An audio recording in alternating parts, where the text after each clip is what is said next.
The board reconvenes to open session. Items to report. We had Trustee Harman Singh join us at 5:36 p.m. The certificated personnel report was approved unanimously by a motion by Vice President Sellers, a second by Trustee Sidhu. The classified personnel report was approved by a 6-1 vote with Trustee Nandeep Singh abstaining. A motion was made by Trustee Kirk, a second by Trustee Kirfan. There is no other reportable action. We move on to the Pledge of Allegiance. Vice President Sellers. I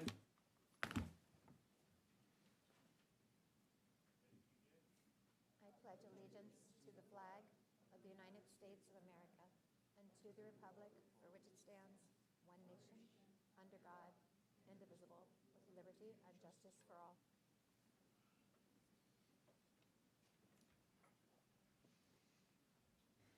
Thank you. We move on to our community engagement information. We invite our interpreter translator, Mr. Lazo. Good evening.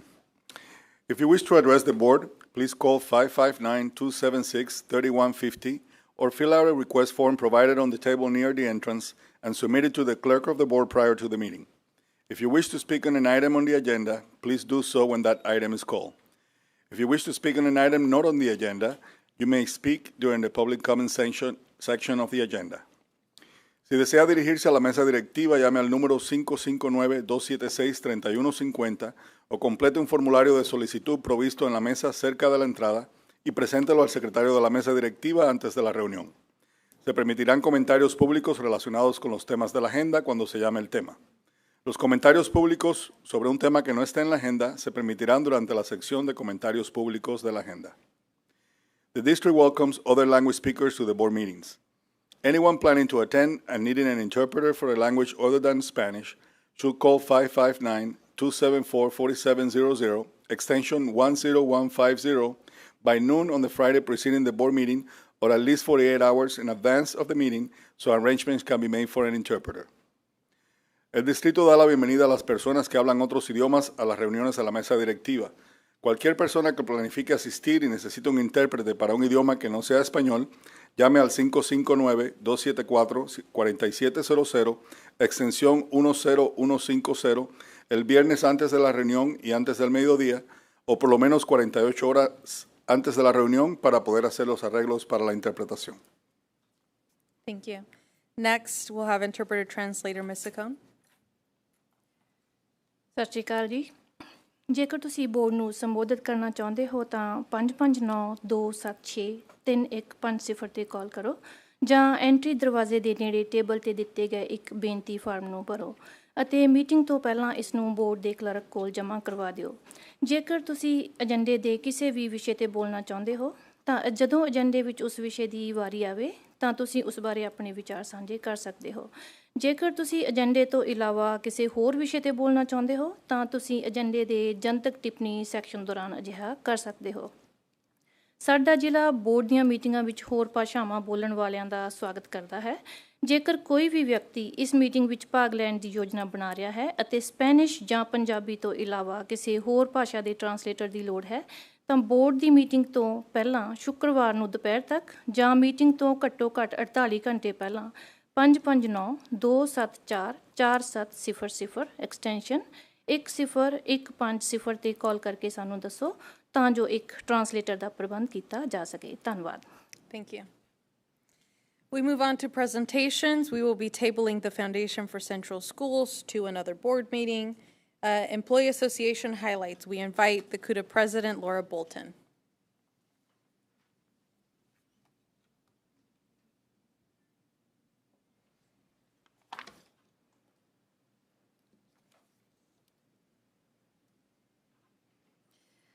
Okay, thank you. Well, I got myself together.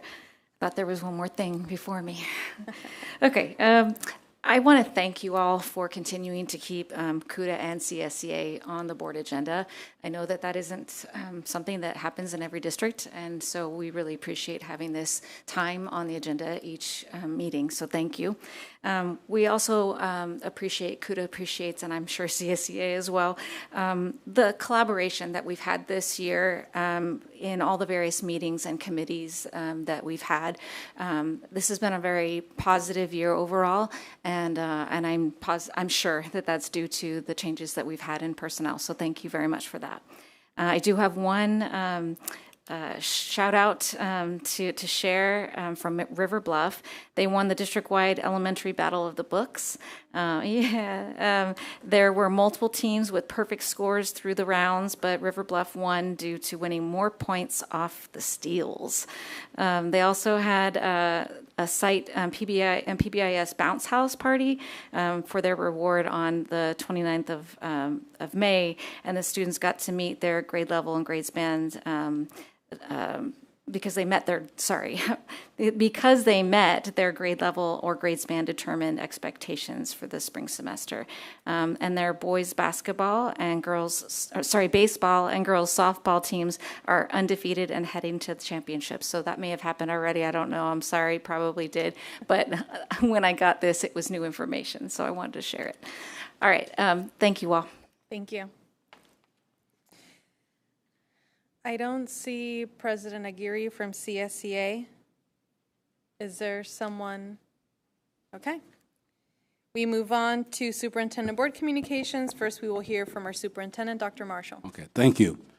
I want to start with some June highlights. To conclude our spring sports, I want to say kudos to our elementary baseball and softball champs at Harvest, McKinley, and River Bluff. They were the other champions for this year. We had some first. We had our first CT pathway completer night. That's a real, I mean, a lot of other districts in the area do something like this, and we tried it this year. Very successful. Kudos to Mark Fowler for putting that together, and is that correct? Okay. So I want to put kudos out there. It was very nice to see that. At the same time, we had our family literacy night. That was through the ELO program with Dr. Lopez. That was very well attended. So we used to had half of our community at one event and the majority at the other event. So it was real nice. Also, we had our multilingual celebration days. It was 2 nights, lots of awards, and the parents were very pleased at the efforts. In fact, what I liked about it was when, for some reason, that kids got left off of the list. The parents made sure that their names were read. So, I mean, so it was real nice that parents that didn't know said that they were coming came up and said, hey, my student received this award. So it was nice. It was a very well put together event. One thing that I did was a student luncheon from all of our high school sites. That was it was a good event. My superstar was Amir because we talked about a lot of current topics. And Amir came and did a session and talked to them about budgeting and gave them homework. And so it was interesting. I was at the event at Garza, and I had several kids come up to me. Dr. Marshall, tell that man that we have his homework for next time. So great job with that. Then I wanted to have accolades. Can I add something? I told them, how do you, 10 million deficit, how are you going to solve the issue? That's the problem I gave them. Right. So we definitely want those answers. Right. So that was good. And then some staff accolades. Our Educational Foundation Director, Serena Dohe and Ole Tapia, they received 2 awards from the National School Public Relations Association. So they'll be presented in New Orleans. So I want to highlight that. I wanted to shift to some of the issues. I brought this previously as far as the top issues facing California public schools and our response moving up to this point. Now, what's interesting, we're in the midst of, as far as fiscal crisis and budget cuts. Some things that we've done, we made budget adjustments based on the expiration of one-time monies. That was done. Right size, and that's in progress. We offered a pause retirement incentive, and we have enough employees that took advantage of that to make it feasible. We completed an assigned personnel unit study, and moving forward, we'll be implementing that plan next year. We did a return for investment review on many of our major contracts, and you had savings there. And then we're looking at, you'll see tonight, resource allocation. We have those efforts underway as well. Governance and restructuring, that's something that's above us, that's at the state level. Student achievement and academic recovery. We're going to be building our multi-tiered system of supports to reduce referral rates to special education. We've conducted quality PD and curriculum adoptions. And then we have efforts to our ADA and chronic absenteeism, addressing both of those issues.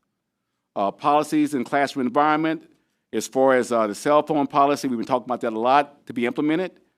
One thing that surprised me is that people do watch our meetings. And I had, after I talked about the implementation of artificial intelligence, I had some teachers to reach out to me, and they really want to get that going in Central. So that's I'm looking forward to that. We continue to maintain safe environments for our students. And we have, in this district, we have an excellent child nutrition program. And I found it out on Friday at the event this past Friday at Garza. And we got to sample some of the food that the kids always talk about how good, the high school students, how good the food is, but it's excellent. And then our board developed a master facilities plan to augment our buildings. Educated workforce challenges, that's a state issue. We have initiatives in place to kind of get people to consider a career in education. And we also have a teacher residency program that was negotiated with CSEA to help our instructional assistants in the quest to become special education teachers. So we've done a lot. We're in good shape as far as these topics are concerned. Looking ahead, next time I'll give a self-evaluation on my entry plan into the district, and then I look forward to seeing everyone at the graduation ceremonies. We have the second round tomorrow. That's my report. Thank you. We do not have a board bylaw policies and board engagement subcommittee report. We have moved our meeting to June 23rd, and so following that meeting, we'll probably bring back some board policies, and I will provide you an update. Our student trustees were unable to join us today, and so finally we turn to board reports. Is there any board member wishing to provide a board report? Trustee Kerfan? Thank you, President Creel. So this morning, I got to visit Justin Garza High School and visit social studies classroom led by Matthew Abajian.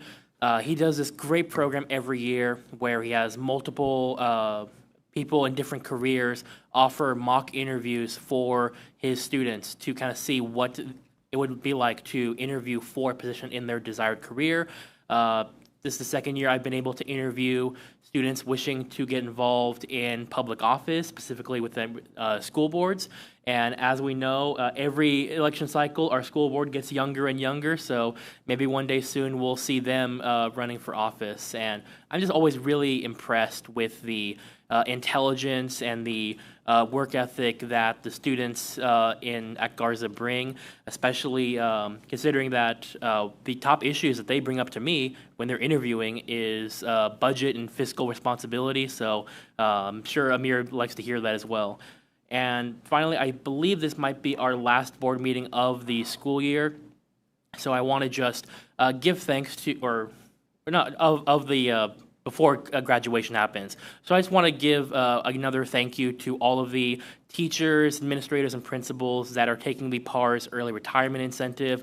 You guys have been with our district for such a long time, seen generations of students come by, and you've had such a great impact on all of us. And I do say us because some of those retiring, were my teachers or my principals. So I just want to say again, thank you for the hard work you put in, and I hope you enjoy your retirement. Thank you. Any other board member? Okay. We will move on to comments from the public. At this time, we will take any comments from the public. We'll first take any comments from any in-person individuals, and then we will take any comments from any telephonic callers. How many comments do we have, Trustee Kerfan? One? Just one. Okay. They will have 3 minutes to address the board. Do we have anyone waiting? Okay. No, in person, we have Atia Cruz.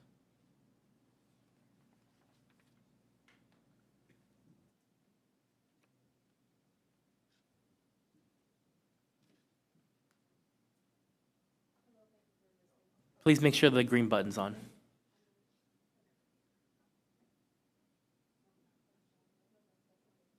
Sorry. Thank you for listening to me or hearing me out tonight. As again, my name is Atia Cruz, and I'm here, and I'm just basically here to fight for my daughter. She's a high school senior at Central East High School. I'm very unsatisfied with her educational experience. I feel like she's failed by the system. Her educational experience has been mishandled. I've been misguided as to how to facilitate her success. My daughter competed as a basketball state championship and incurred injuries. She had 2 surgeries. She was on home study. While she was on home study, she was placed on AP classes. She's always been a struggling student. The AP classes and the other classes, the instruction was not modified or changed for her. The classes, the instruction was still as if she was a seated student. She did not do well. When she returned back into traditional school, no one was there to facilitate that. And when she asked to change back into regular classes, it was too late. At this point is when she got her deficits in credits. Since then, it's been a spiral downhill. She's attended summer school, winter session, everything to try to get caught up with these credits. As a struggling student with additional courses on top of her course load, she just was never able to do that. I met with the administration, counselors, vice principals 7 times throughout this semester, about the school year. She expressed her social emotional issues. She expressed how the work was too hard for her. Not once was she referred to any type of assistance or counseling or anything. Her deficit at one point was about 50 credits. She did get opportunity to make up majority of those credits. So right now, she is in need of 10 credits to graduate. Okay, at the end of this week or tomorrow, probably Thursday, she will need 10 credits to graduate. So I'm here and I'm begging, and it's basically a life or death situation. That's why I'm here. I wouldn't be here. My child is in crisis right now. She actually called the hotline the other day, and I hate to even have to bring that up in this type of a setting. But that's why I'm here and I'm fighting for her. 10 credits, but I'm still told that she's not able to walk with her peers during graduation. I know it may be a policy, but on the understanding that a school system is there to facilitate success, not continually be a punitive system kicking students down. If she's working this hard to get this far with all these obstacles, teachers would not support her, would not unlock classes for her E2020 courses until they got ready. Other students were able to do progress a lot more than she was, but the teacher was unsupportive. The other teacher had outlandish curriculum. I don't know what standards they were covering or what that was geared toward graduation. Coursework that even the administration said they didn't understand. Mirrors, kaleidoscopes, different things that were just making up stories and writing. I couldn't even help her with it. As a college and as a teacher, ex-principal and administrator, I couldn't help her with it. I don't know where it was coming from. I'm sorry. However,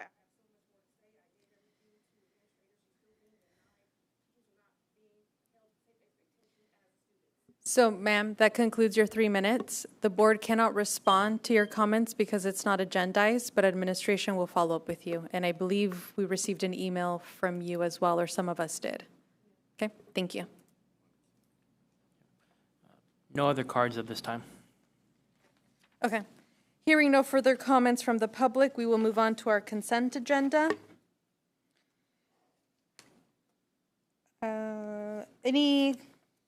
What are the wishes of the board on the consent agenda? Thank you. I have a motion by Trustee Kirk. I have a second by Vice President Sellers. All in favor, please say aye. Aye. Any opposed? Any abstentions? Motion carries. Our first action item is receive Bond Oversight Committee Annual Report for the 24-25 year. Director Rodriguez.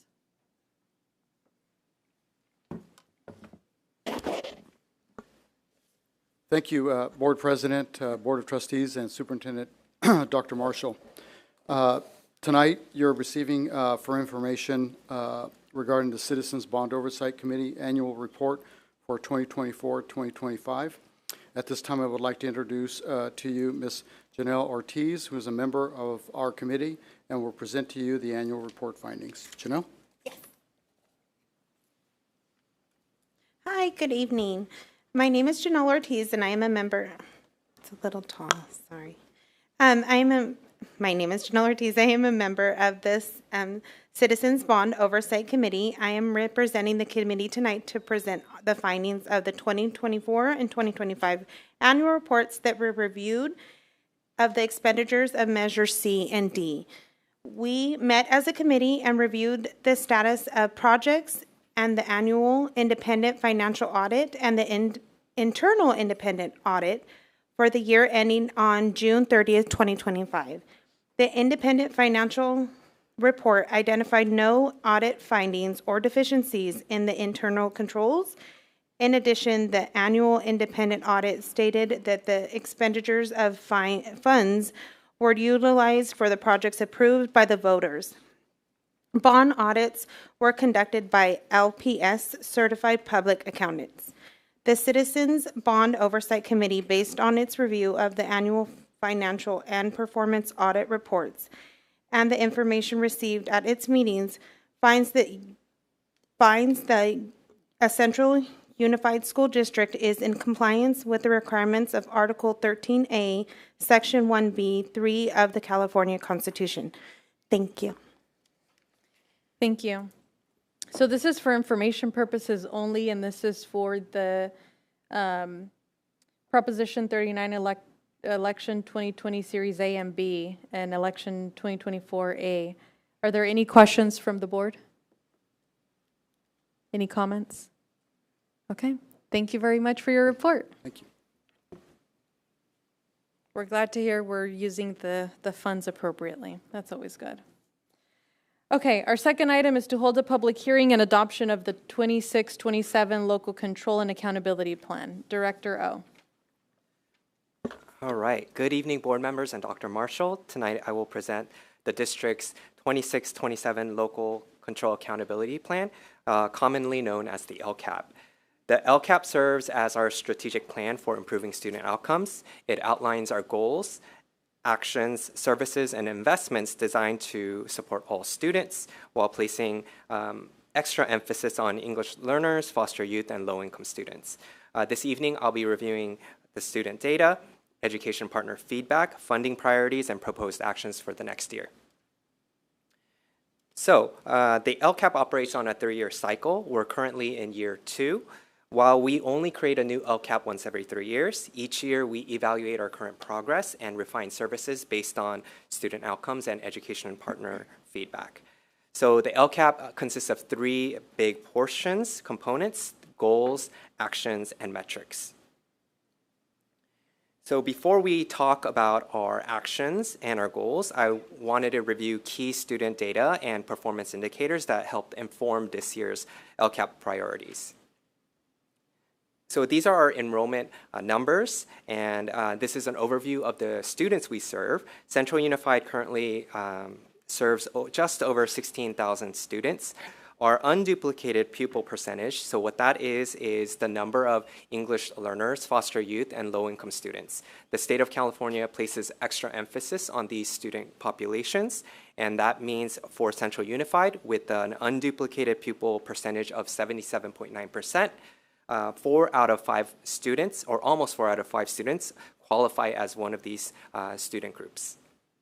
Also, of special note is that 12% of our students also receive special education services. Demographically, approximately 61% of our students identify as Hispanic, with significant Asian, white, and Black student populations as well. While enrollment increased slightly this year, our unduplicated percentage remains extremely high, which means that we have a huge urgency in maintaining targeted supports and interventions for these groups. So dashboard highlights. So this slide provides an overview of how our students are doing, especially over the last few years.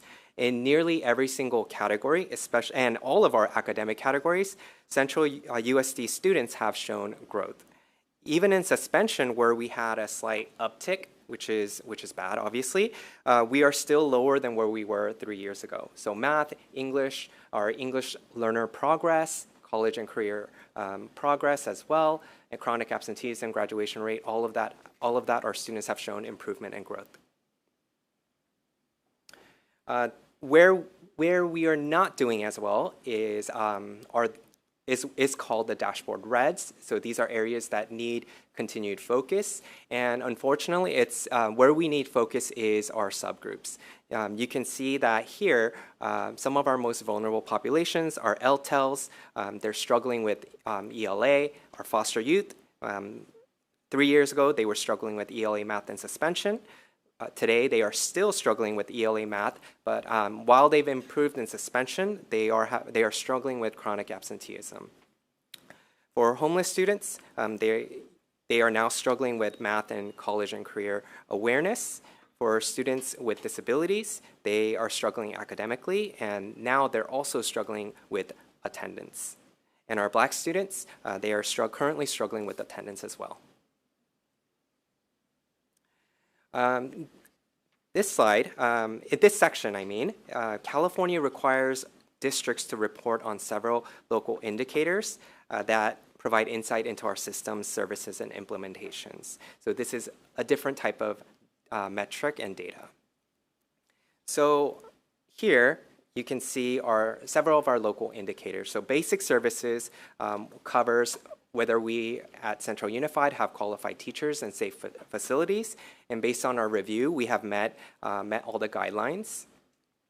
Academic standards, so this was assessed via evaluation and surveys from teachers, and the question for academic standards is Central USD implementing state academic standards with fidelity? And our teachers gave us full implementation. For family engagement, the topic was, is Central Unified sufficiently working to involve parents and build a relationship with parents? And again, our staff rated us as full implementation. This next one, broad course of study, covers whether Central Unified provides a well-rounded academic curriculum that exposes students to a wide range of subjects. For elementary, this covers ELA, math, social studies, VAPA, visual and performing arts, health, and PE. For secondary, at the middle school and high school, this covers, in addition to everything at the elementary, world languages, CT, and applied arts. And for us, we have 100% of our students have access to a broad course of study. This next one is also very important. This one, it comes from our climate survey that we give twice a year. So our students represented for school climate and connectedness, 70% gave favorable responses, which is 1.5% improvement from last year. For safety, 58% gave favorable responses, which is a 3.5% improvement. Staff gave favorable responses for both school climate and connectedness, as well as school safety at 63% and 71% respectively, and both of these were growth from the prior year. Teachers, so again, both in school climate and in school safety, 63 and 67, and both of these were improvements from the prior year. Family members actually gave us the highest rating for both of these categories at 74% and 78%, and both of these were improvements from the prior year. So because we're showing growth, it seems like we are doing a lot of things to show that we're going in the right direction. But one thing to note is that still a lot of our students, over 40% of our students, feel that they're not completely safe on campus, and this remains something that we're focused on in our LCAP. So this next slide, an essential component of the LCAP process is making sure we have meaningful engagement with our educational partners, and I apologize for the typo, but I would like to say that I would like to thank everyone for participating in our quality control process. I would like to point out that the LCAP is still in draft, so corrections can still be made. So, Ed partner input. This year, we conducted multiple community town halls across the district and collected survey responses from February to April. The LCAP survey remained open until April 6th, and staff survey also remained open until April 6th. The feedback that we received influenced the priorities included in the LCAP adjustments for this year. So for community feedback, there were 5 themes. There was a strong appreciation for existing academic supports, especially for our ELs. There was a strong desire for more consistency and equity across school sites, especially with regard to facilities and discipline. There was a desire for increased communication, transparency, and parent education. I would like to point out that our community did say that they did appreciate the efforts that we have made, but they would still like more communication, transparency, and parent education. Similarly, for academic behavior and extracurricular supports, our community members did say that they appreciated the efforts that we have taken over the last few years, but they would still like to see more. And lastly, there was a desire for improved facilities, supervision, and student safety. For our staff had similar concerns and feedback. Our staff wanted increased support for our ELs and other high-need student groups, which is also reflected in our metrics. Staff has also said that they would like to strengthen academic achievement and intervention systems. Number 3, staff wanted to see an expansion of student support services and family outreach. They also wanted enhanced school climate, mental health, and behavioral supports. And lastly, staff emphasized that we should increase college, career, family engagement, and equity opportunities. All right, now we're going to go into the budget portion of the LCAP. So as I mentioned earlier, 77.9% of our students fall into this unduplicated student group. so ELs, foster youth, and low-income students. So every school district receives something called the base grant. So this is funding based on enrollment and attendance. Certain districts, based on the number of unduplicated students, receive grants called the supplemental and concentration grants. The concentration grant is specifically given to districts with more than 55% of student enrollment in one of these key groups, and Central Unified at 77.9 qualifies. So we received the base grant, we received supplemental, and we received the concentration grants.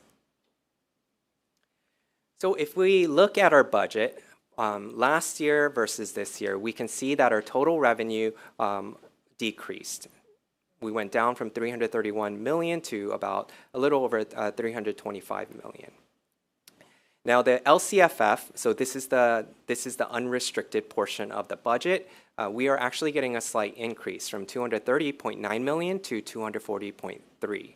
And a portion of this, a large portion of this, is actually supplemental and concentration grants. So this is funding specifically for those unduplicated students. And for this past year, a minimum of 57 million had to be spent on services for these students. For the upcoming year, 57.3 million, a minimum of 57.3 million must be spent on these student groups. Now, if we look at our other state funds, local funds, and federal funds, they're either staying flat or decreasing. And I believe Dr. Marshall earlier mentioned that we have a lot of expiring one-time funds, and this is reflected in the other state funds here. All right, so supplemental and concentration funds, we have something called the minimum proportionality percentage, or MPP. And this is just saying that we have a minimum amount that we have to spend every year on services to ELs, foster youth, and low-income students. And this year, our MPP was 37.9%. And this year, we spent about $61 million on services for these students, so well above our MPP. And for next year, what we have planned is about 58.2 million. All right, now we're going to go over the different goals in the LCAP. Again, this is year 2 of a 3-year cycle, so there aren't very many changes that we can make. We can make a few adjustments, but for the most part, we are sticking to what we have created 2 years ago. So, goal 1 focuses on making sure our students meet grade level standards, ensuring college, career, and community readiness. So when it comes to spending, these were the items that were overspent. We have access to core materials, which includes our new math adoption. We have MTSS, or interventions, at the tier 2 and 3 level. We also overspent on instructional supplemental support for sites. We've underspent on MTSS, or interventions, at the tier 1 level, and we underspent in the EL programs. The key reason for this is that we had increased academic intervention needs and instructional material costs that required extra spending. So that's why you saw a shift from the tier 1 spending down to the tier 2 and tier 3 spending. And then also, when it comes to underspending for Tier 1 and EL programs, Title I, Title III, and LREBG, as well as other expiring funds, were used to maintain services, while LCFF expenditures, which are basically our unrestricted funds, were shifted to other actions. For the 26-27 school year, I've listed out 4 different changes or focuses that we have based on our metrics and based on our ed partner feedback. We have strengthened academic interventions, especially for our vulnerable students. This is from our dashboard reds that we covered earlier. We also want to expand supports for ELs and long-term English learners, or LTELs, and that's based on our ed partner feedback, both from our community and from our teachers. We also want to continue improving college and career readiness outcomes, and that's from ed partner feedback. And then we have a new action. We are going to create a teacher pipeline initiative to strengthen recruitment and retention of qualified teachers. And this is based on ed partner feedback. Goal 2. Goal 2 focused on making sure students had equitable and engaging learning opportunities. In this category, we have 3 overspent items or actions. We have academic career counseling and graduation rate. We have MTSS interventions again for SEL at the Tier 2 and Tier 3 level. And then we have seal of biliteracy, so helping our students become bilingual. Underspent in this goal are broad course of study with appropriately credentialed teachers and MTSS SEL at the Tier 1 level. And similar to Goal 1, there was an increased need for intensive counseling and emotional supports. And so a lot of the funds that were initially set for Tier 1 were shifted to Tier 2 and 3. For the broad course of study, a lot of our restricted grants, one-time funds, and were used to maintain services, and then there were, of course, staffing reallocations. For the 26 and 27 school year, we are going to continue to expand counseling, graduation, and attendance supports.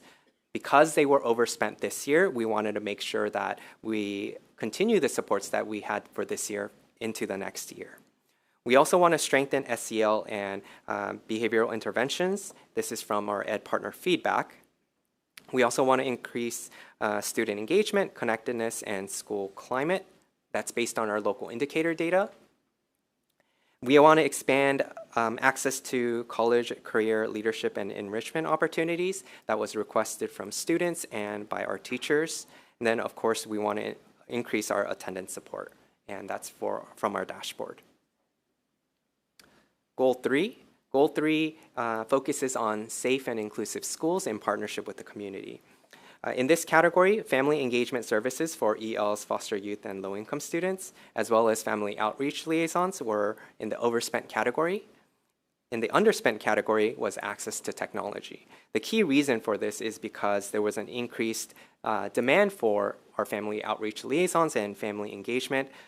We had increased family participation, increase in outreach efforts, and this required additional investment on the part of the district.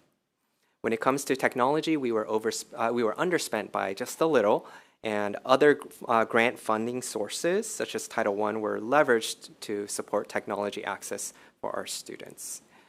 But we did, while LCFF went down, we did maintain the same level of services.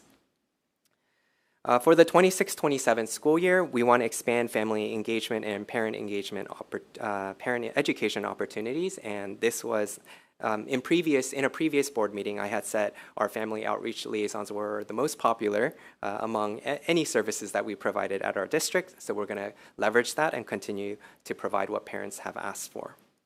We also want to increase outreach and communication and support for our unduplicated students, and this is from our Ed Partner feedback.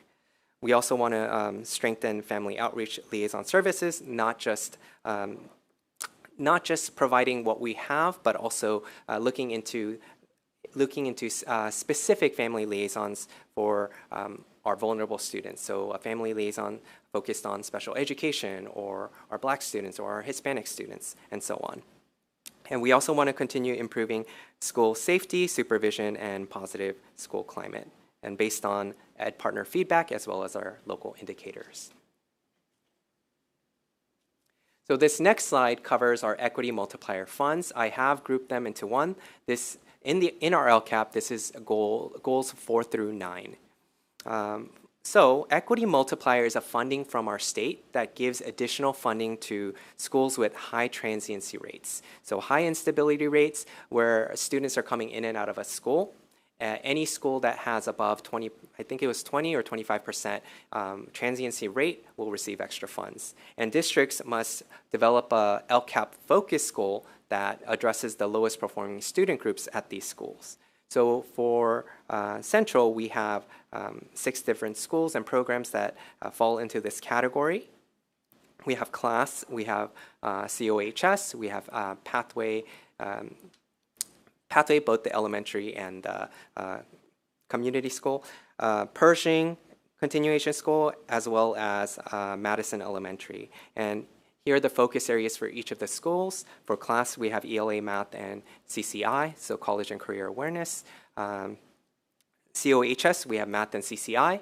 Pathway and Pershing, we have SEL and behavior support. Pershing also has student engagement, and Madison Elementary has ELA math and EL proficiency. So when it comes to equity multiplier funds, all our schools are actually underspent with these funds. And this is not because they weren't trying to take advantage of equity multiplier funds. It's just that equity multiplier funds are extremely restrictive. There are a lot of limits in how you can spend those funds, and it becomes difficult to spend those funds in exactly that manner. Also, equity multiplier funds currently do not expire, and so there's a little bit less urgency to spend those funds until we're able to actually fit those guidelines on those spending. For next year, we are trying to make sure that we can spend these funds down or more of these funds down. For class and for Madison, there aren't significant changes. It's just providing more of the services that we currently are. For COHS, Pathway, and Pershing, there will be additional student support interventions. For COHS specifically, they'll be using, I believe, a different form of technology, whether it was iPads or Chromebooks. For Pathway, there's going to be additional PDs and college awareness activities. For Pershing, there are going to be restorative practices and expansion of new courses. I believe they are trying to start a new agricultural course. So the next part is the LCAP federal addendum. So the LCAP federal addendum, what it is, it aligns federal resources, so our Title I, II, III, and IV funding with the district LCAP priorities. It's to support academic achievement, EL progress, our family engagement, professional learning, and of course, student well-being. So these are the 5 categories that our LCAP federal addendum covers that we are going to use our title funds for. And the requested board action is to approve the LCAP federal addendum to apply for federal funding when the board adopts the LCAP next week. So next steps. The LCAP reflects extensive education partner engagement. It was through public hearings today, and of course through our town halls throughout the year, surveys throughout the year. It also includes analysis of student performance data and our continued commitment to improve outcomes for all students while addressing the needs of our unduplicated students. At this time, we at the district welcome public comments, questions, and feedback from our ed partners and community members. Any feedback received in this public hearing will be reviewed and considered prior to the board's adoption of the LCAP in 2 weeks, as well as the approval of the self-reflection on the local indicators and the approval of the federal LCAP addendum.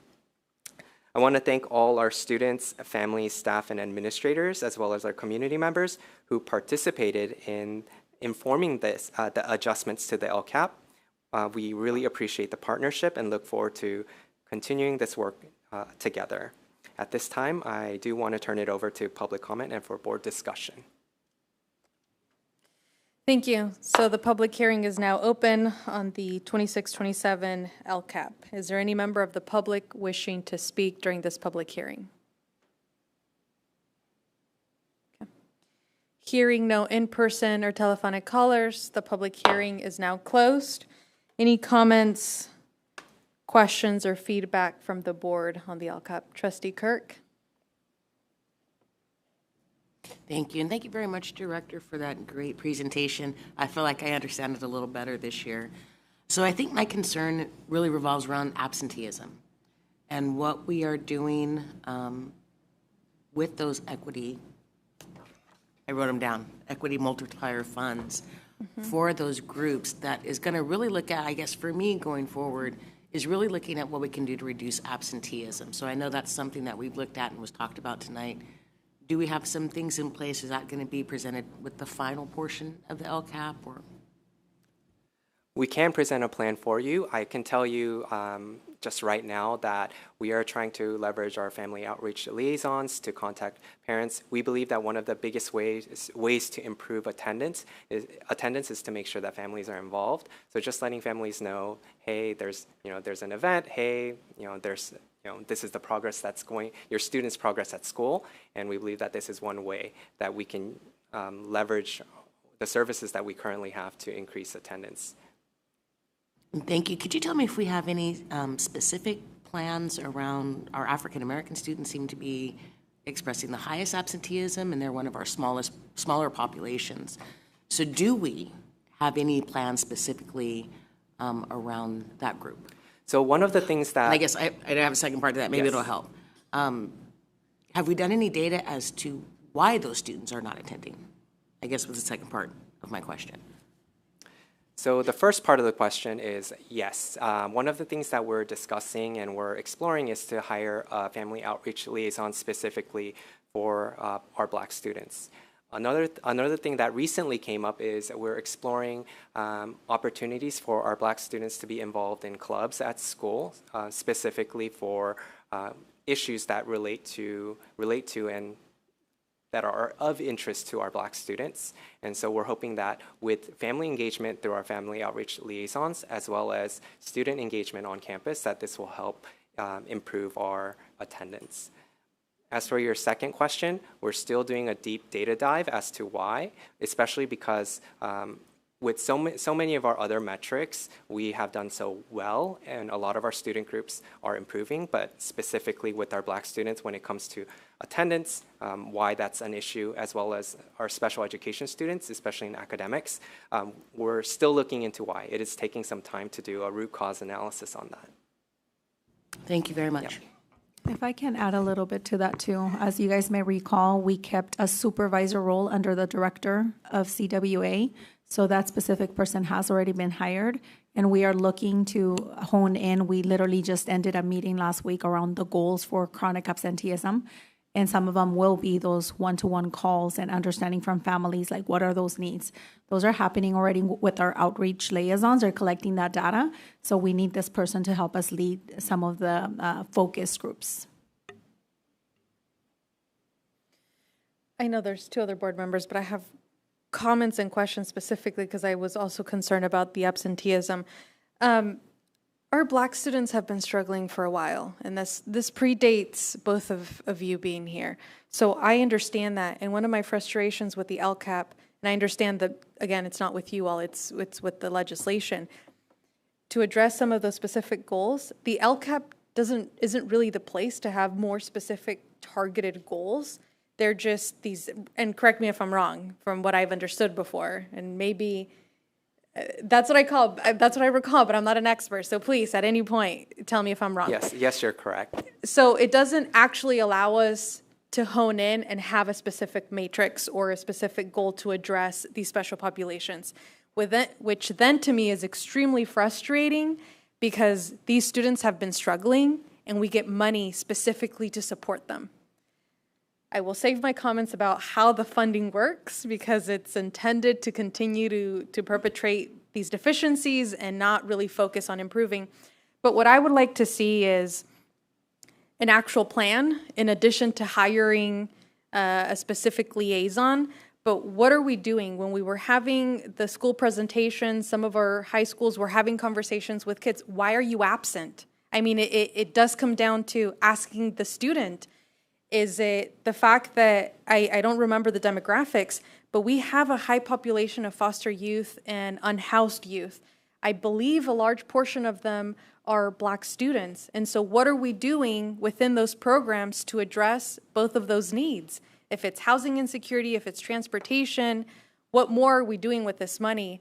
And if I'm frustrated, and if I sound frustrated and angry, I am, because it's 7 years of the same thing. And we can look at the data all we want, but we see it every year and it doesn't decrease. So I would like for us to be more proactive, whether it's asking our parents or having those one-on-one conversations with our students, and then developing some sort of plan so that we can come back and measure and say, this isn't working, let's reallocate funds, let's do something else. And I presume that as part of that, we probably would be able to use some of the restricted funding because it's so specific as to the resources we have to provide to our kids to support these special populations. I don't know, it seems logical to me, but I know that the law is not always written very logical. But I wanted to share that I just, I wish we had something more specific and more concrete to be able to measure back. What I can tell you is at the beginning of the year, you'll have that. We're working on our goals and our metrics. We are collecting that. We met with FCSS. We're really underfunded in our department, and I'm going to be very honest with you. We have not a specific even social worker to work with our foster kids. We have Maisie Young. So we do need a structure of support for our kiddos, and there's conversations happening already around what that looks like for our foster youth and our African-American population, but there's a plan that's going to be developed. Okay. Well, our students can't continue to wait for plans because they're dropping out or not graduating or they're not prepared. So I appreciate that, but I just want to acknowledge that there's a sense of urgency. President Correa. Trustee Nandip Singh, I'm assuming you're also going to talk about the specific issue we're talking before I... Okay, very briefly, because I think I saw VP Sellers first. So Assistant Superintendent McLennan may jump in there too. The LCAP legally requires us to have goals for subgroups. That is, now the reality is in our period on this, we have a very weak LCAP compared to much stronger districts. Oakland is perceived as look, there's a different question of implementation, but in terms of like school districts, it's really important for us to be looking at like Oakland, Long Beach, even Fresno Unified. They have specific goals for their LTELs. They have very specific goals for their foster youth. We are the exception that we do not do that. But that is actually what the money is for. So I think it's for us to start getting stronger. We have to, and again, Director O, this is not on you. You're presenting data to us in a brand new position that you're occupying. But it's important for me to convey this to our community and to our board members. We have to set differential targets by subgroup. We have to set differential targets. So I would like to point out that our Goal 1 does have specific goals for our ELs and LTELs. Goals 1.9 and 1.10 specifically cover that. And from goals 1.11 and 1.11 to 1.16 cover specific subgroups. However, those specific subgroups are our dashboard reds from 2023. So we are addressing those subgroups, but they are not being updated information is not being put into the LCAP year in, year out. Next year, we will be using our 2026 dashboard reds to inform our next LCAP. So while we are limited in the subgroups that we can cover through our LCAP, we do still have some information and some actions specific to those student groups. And earlier in my presentation, I mentioned supplemental and concentration grants. So over a third of our funds are being used to provide services for our ELs, foster youth, and low-income students. Yeah, no, and I appreciate you raising that because that is extremely critical for especially the groups that you brought up in red to us, so that we have specific targets and plans of, that is actually what the LCAP is supposed to do. It's not supposed to be just a document we check off and turn in. It's actually supposed to be a living, breathing document.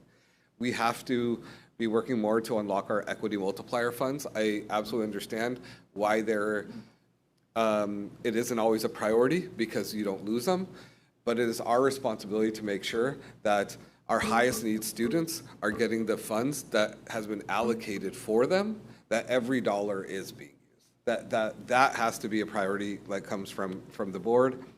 I am a little bit worried about our sustainable SC budget because there again, we're using one-time federal funds to cover some of our LCFF gaps. We have to build services in the base budget or honestly say when they're gonna end. So I think that's really incumbent from the board. We will need specialized actions for our smallest populations. You talked about, Director, 0.6% homeless, 0.9% foster youth, but these groups still need those individualized intensive support, not just sort of generic interventions. One thing that Trustee Kirk brought up that I just want to also bring up is our teacher recruitment should be tied to some of our demographic representations. We need to find a pipeline to explicitly recruit bilingual and culturally matched teachers to serve our 77.9% high-need populations. And then I think it's concerning, I've seen it once before, but I think, Director O, you just made it click for me more, that our student safety is they're saying only 58% of them are saying that they feel safe. So our adults feel much more safe. Our students, that means 42% of them are not. So that's something that we also have to have a conversation in the future and address. Thank you. Did you have anything further? No, Okay. not for now. Vice President Sellers? Thank you, Director. Couple quick questions. Under local indicators, specifically the school climate surveys and school safety surveys, are we seeing an increase or decrease in the amount of participants that are taking that survey? My understanding is that this year we had an increase in participation, although it wasn't by much. It was maybe about 5% more. Is there metrics in place that we can actually improve that to get more data and input? Can you clarify the question? Are you asking a metric on how we... How can we promote it more to get more participation? How do we force parents to complete them? Or students? I mean... So that is something that we have been talking about.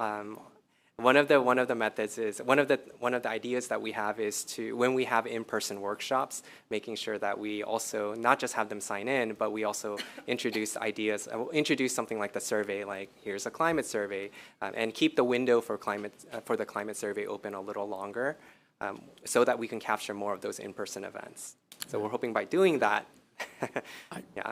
I've attended some of those in-person events, and I know that participation is usually a small subgroup of the district. If there was creative ways to incentivize a student is taking home a QR code, here, Mom, Dad, can you please take the survey, bring it back, you signed it, that I'm going to get extra credit, or some kind of pizza party or something for the class that brings back the most completed surveys. If there's ways that we can think outside of the box to increase participation, I think that's crucial when we're starting to look at data and we're only looking at a small portion of it. Some questions regarding our goals. Now I don't know if this is the opportunity, but kind of building on some of the comments here. Under Goal 1, when we talk about want to strengthen academic interventions and our expanding supports for our subgroups, can we get more information as to what we plan to do and how we're actually going to do that? Just when I read this, it's vague and it doesn't really kind of give me a good idea of where we're going, what we're actually going to do. So one of the things that the district is pushing as an initiative next year is to tighten up our processes regarding our professional learning communities. So currently teachers at the elementary level, and they meet in grade level meetings, and then our secondary, they also have subject group meetings. We're going to tighten up those groups, so we're going to give them a process of what they should be covering, what data should they be looking at? And one of the things that we're going to be asking our staff to do is to look at the data of our unduplicated students, our vulnerable populations, and see how they're doing. And if the hope is that once we get into this habit of looking at the data and assessing and reflecting on our instructional practices, there will be changes to those instructional practices, and there will be more targeted support for those students. Trustee Sellers, we'll be bringing an actual educational services full-out year plan that includes the PD, the walkthrough form, the follow-up, the interventions, and the metrics that we're using for next year. That's coming at the end of June, if I can get it all put together, or at the beginning of July. Perfect, thank you. And then kind of in line with that, for Goal 2, our 26-27 area of focus, what sort of counseling and graduation supports are we going to be expanding? Can we get information on that as well? So just one quick point. It's important to remember that the goals were written for the beginning of this 3-year plan, so they were written a while ago. LCAP goals are unfortunately written, to Trustee Singh's point, broad, often for the goal, and then the devil's in the actions, right? The details down below that for what you're really going to do. I believe that when this was written, part of it was to sustain the intervention counselors and the college and career teachers and the ratio that you had of other counselors. Right now, also the mental health services that were going on to support the chronic absenteeism, the depression, the anxiety, some of those reasons that kids weren't coming to school. So that's my understanding about Goal 2 overall and the funds that have been put into that. Okay.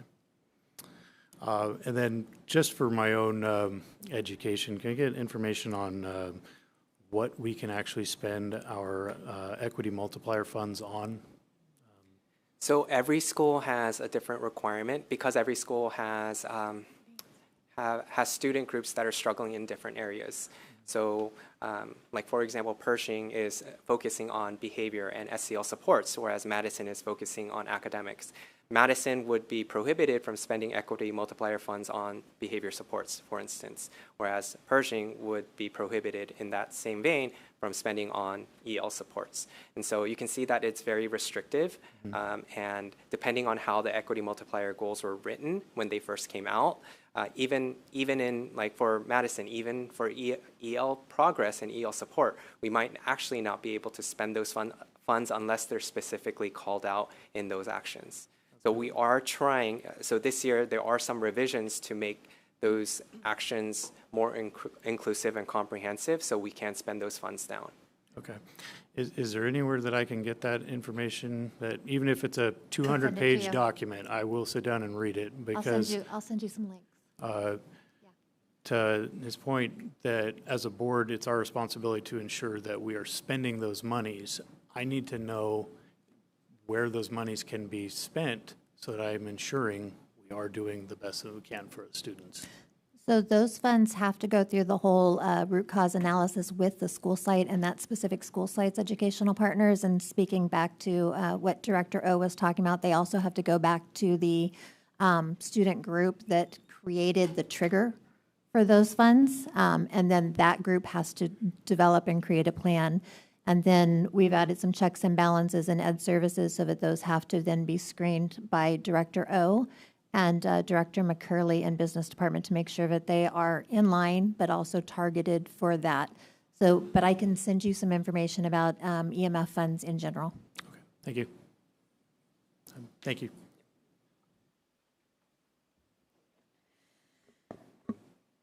Well, thank you, because you guys covered a lot of the questions that I had. My overarching question is, so maybe I'm alone in this opinion. I always disliked how our goals were written, and I don't think that they were specific enough. So I understand that this is a 3-year plan, and we're going to be doing some revisions. But as you're going through, are you identifying other areas where we need to be more specific and more focused in order to ensure that then we're providing, like you pointed out, in order to be able to use some of the multiplier funds, like we're not broad enough to be inclusive and support those schools? That's a loss. I mean, these students continue to struggle, and that's really, we have failed them. I, as a trustee, have failed those students when we're receiving millions of dollars to support them and we're unable to use them, and the schools are unable to use them because we failed to correctly use the language needed. Can we expect that there will be a lot of those changes in this plan? And then secondly, I mean, don't be afraid to do a lot more work on this plan and identify where there needs to be improvement. Because again, I have not been satisfied with what this has looked like in the last 7 years that I've been on the board, and it's been really frustrating because even though Trustee Nandip Singh pointed out that there is some flexibility in having more specific sub-goals for these subgroups, the pushback has always been, well, even though we're getting funding for these subgroups, we're now being discriminatory and exclusionary because we're focusing on these students, which is just incorrect logic, because that's literally what the purpose of those funds are. So in other words, what can we expect moving forward other than some minor changes for the next 2 weeks for final approval of the plan, but big picture, some of the changes that we can expect to see moving forward so that we can better use the funds and actually support the students that are supposed to be supported?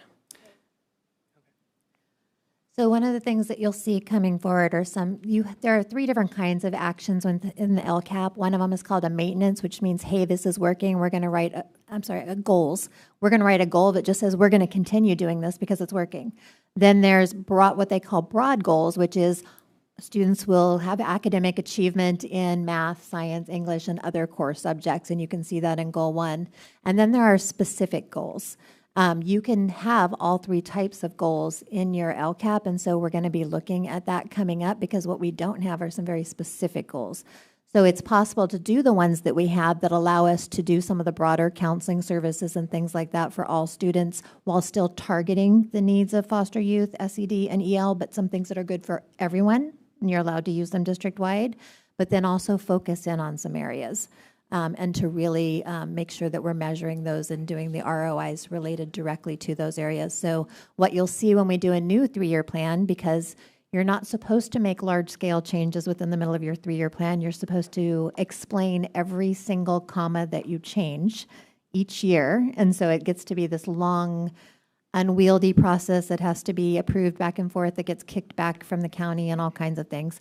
So we make minor adjustments within the 3 years, and if there's something needed, we can add, and so we've added some wording changes and some specific things.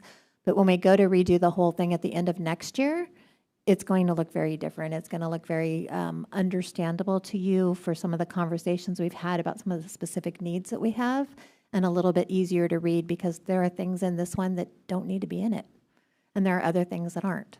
And so we've accommodated and added some wording to add some of the things that weren't, but it's going to look different. Right now it's a little bit Winchester Mystery House, because we just added this on to make sure that we could fulfill that need, but then this is still in there, so it'll look different. So one of the things you guys mentioned, and I believe was in the presentation and might be referenced in the plan, were the college and career teachers, and then I think it was also referenced with respect to counselors.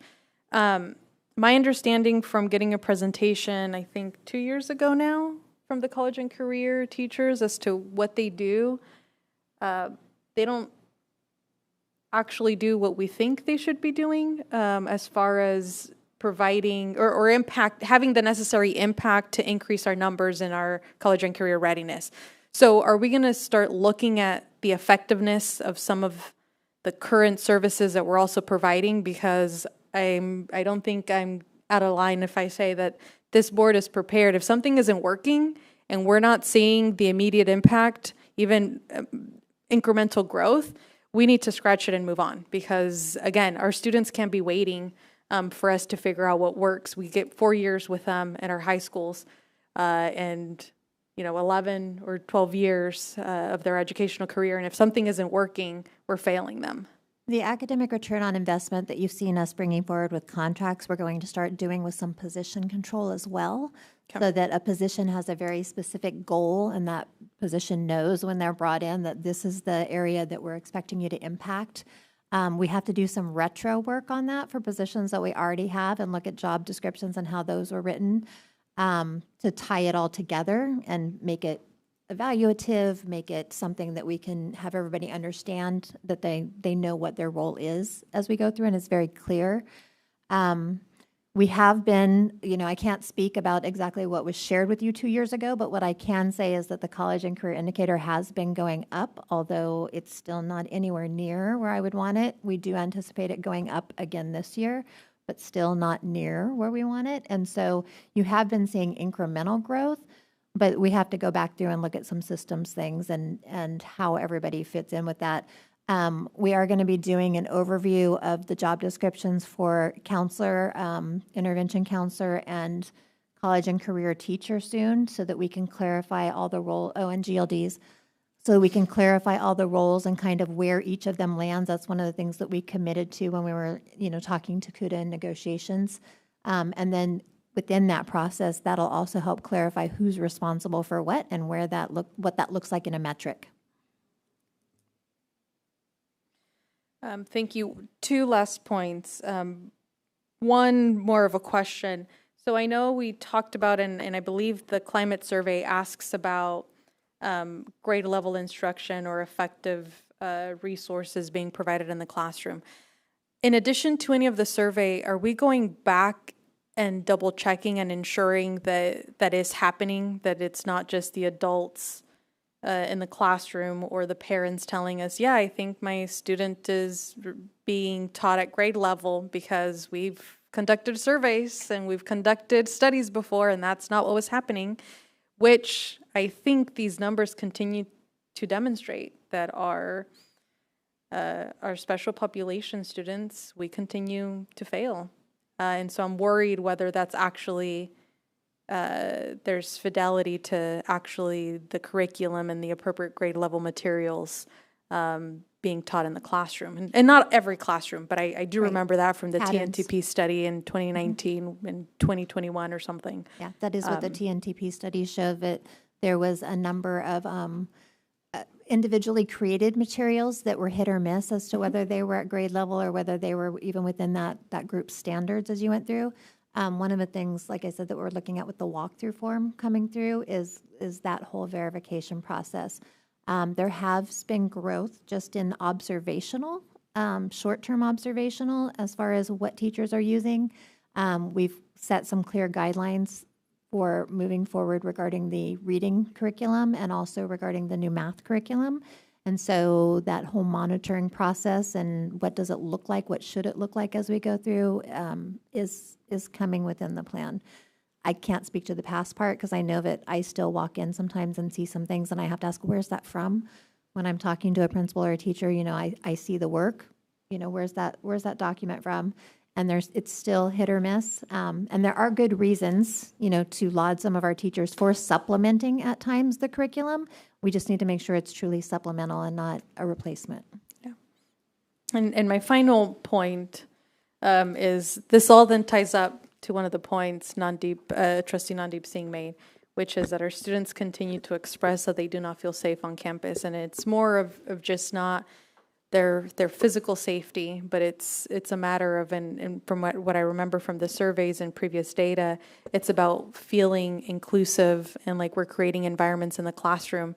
And I think for a really long time, our district has focused on what the adults want. And we're starting to have a shift, at least from this board, to say we care about you adults. We do, and I do. But we need to start asking more, what supports do our students need and what does that need to look like to ensure that every one of our classrooms is creating the appropriate learning environment, that we're teaching them the appropriate materials, that students want to be on campus, that we're addressing transportation needs, other basic needs that they may need that may be impacting our unhoused, our foster youth, and some of our special populations. So I look forward to reading about the changes that are to come in the next 3-year plan, and good luck to you all.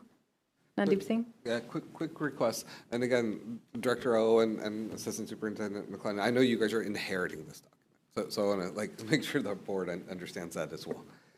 What I would potentially ask Board President Carrillo to potentially work with Superintendent Marshall, where if we could have potentially a quarterly progress report, because I want the board to understand what are the 6 schools. A lot of them are they're overlapping in our areas, right? We're talking about Class, we're talking about Central Aligned, we're talking about Pathway CSD, Pathway Elementary, Pershing, and Madison as well. And so we should be talking about what does our staffing look like, because we're having specifically concentrated dollars around this. Our outcome for each of the red indicators that Director O brought up, how the restrictions will be addressed if they prevent spending. It's like the superintendent, the board doesn't have the ability. The superintendent has the ability. If we're under so much inhibition, the superintendent has the ability to ask CDE for a waiver. Like if this is so, if that's the issue of why we're not spending the money, the superintendent has the ability to ask CDE for a waiver and for us to have potentially quarterly progress reporting. So you all know that we're making sure our kids and our students, especially with the most needs, are getting the dollars that are. Trustee Singh, I apologize because I know I had to step out to talk to a parent, but one of the issues that I know historically has been going on with the EMF funds for why they were underused at the sites, and this would be before Director O was here, is there was specific direction not to use them for staffing, and they are a large amount of funds. So a lot of times when you're talking about at-risk students, and you're talking about highly mobile populations, and it's the attendance patterns that are the reasons that these schools got these. To be clear, that's where EMFs are triggered, because they have a lot of kids transitioning in and out of the school all year long. So a lot of times what you need is extra hands on desk. You need somebody who sits and talks to that student and figures out what those individual barriers are. Do you have transportation? Is there food at home? That's more than just a fly-by conversation. That's relationships with staff. That's extra staffing at these school sites. That's extra services at our alternative eds, because you'll notice most of them are alternative eds. Madison probably will not qualify as an EMF school going forward, because we're not going to use it as an overflow site, which is why they're an EMF school, because those kids float in and out. They transfer in because we place them there, and then they transfer back to their school site as soon as there's a space. And so there's a lot of in and out. But the alt eds will probably always be EMF schools. But I think that that's part of the reason that the big chunk of funding wasn't used, because it is a large chunk of funding, and what you would usually use it for is additional service and staffing. And so we've kind of freed them up from that restriction, because those EMF funds, as long as EMF exists, aren't going away from those alternative schools. They're always going to have that transitional population as they go through. It's just the nature of their services.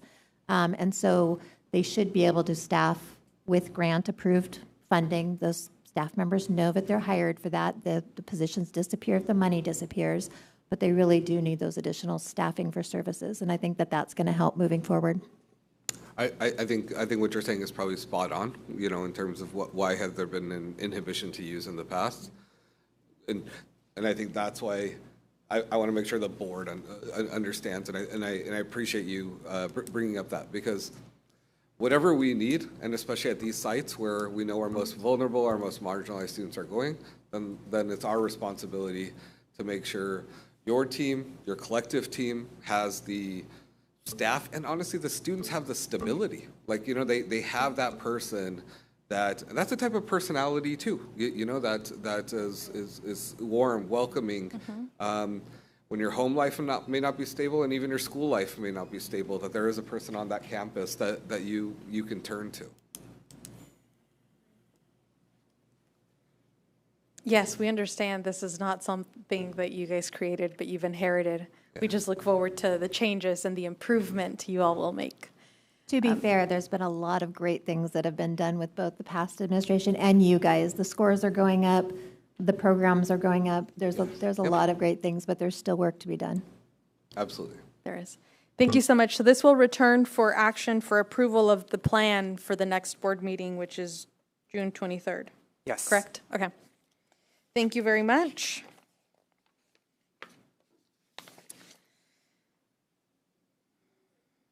Moving on to our next agenda item, hold public hearing and adopt the 26-27 proposed budget. Director McCurley.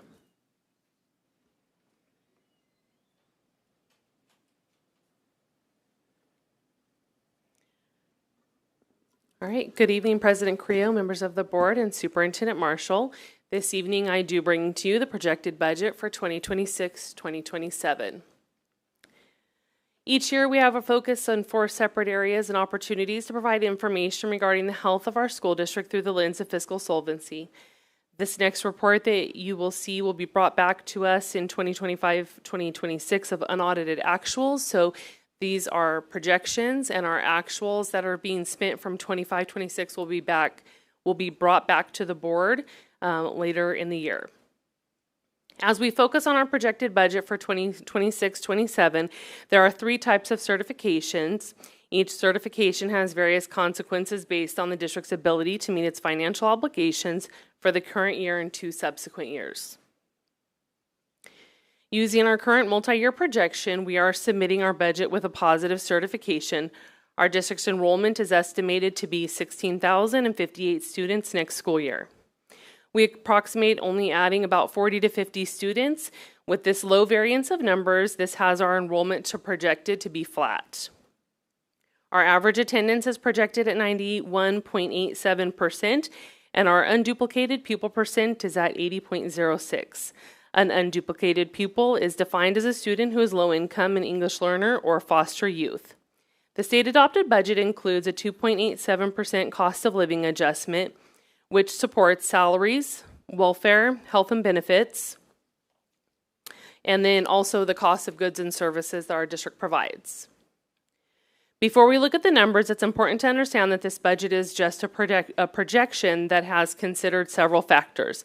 I know right-sizing the district has been a topic of conversation and will continue to be one in the future.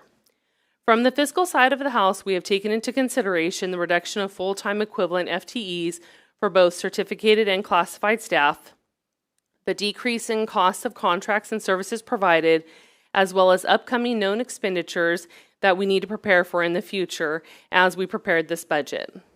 All departments are biopsying our contracts to determine how we can provide similar services if needed through other means.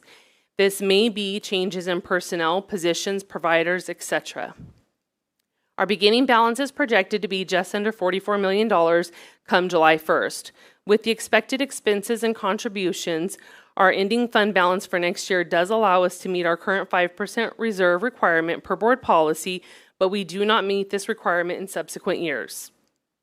The contributions that are lumped into the $41.7 million figure include funds we provide for special ed services of around $17 million, our school-to-home transportation program, which we contribute nearly $10.5 million to, and over $3 million to adult education.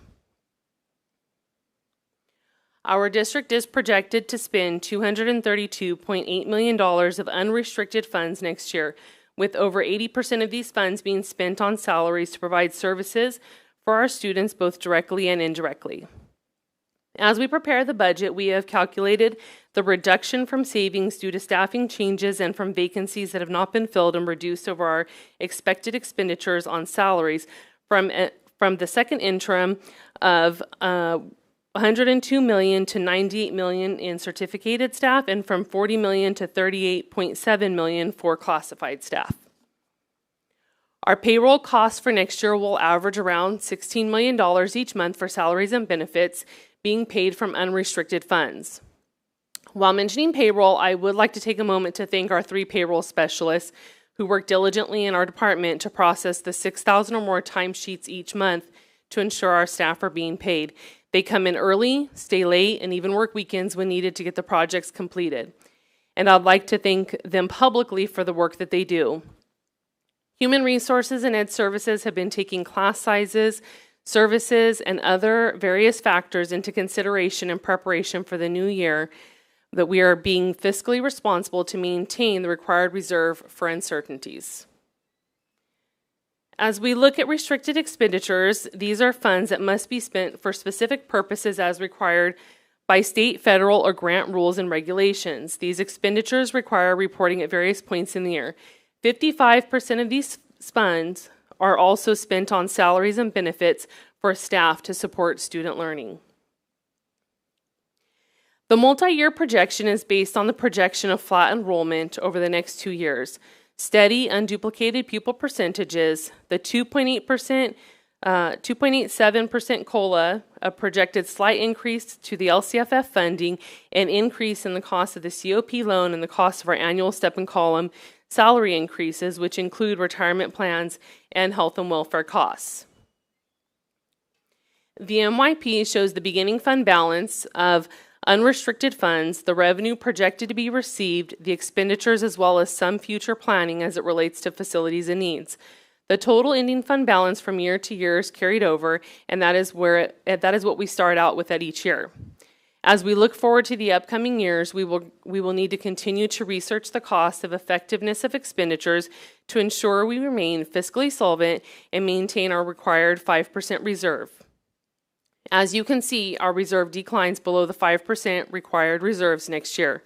As we continue to plan for the 26-27 year, we are working on position control, identifying how positions are paid, and have committed to a stipend study. As we are planning, we're looking forward to what is coming in 26-27. We have a large textbook adoption required by the state that our teachers and ed services have been working diligently on. We will continue to monitor enrollment and average daily attendance, and we will continue to look for ways to reduce the cost of special education services from unrestricted budget.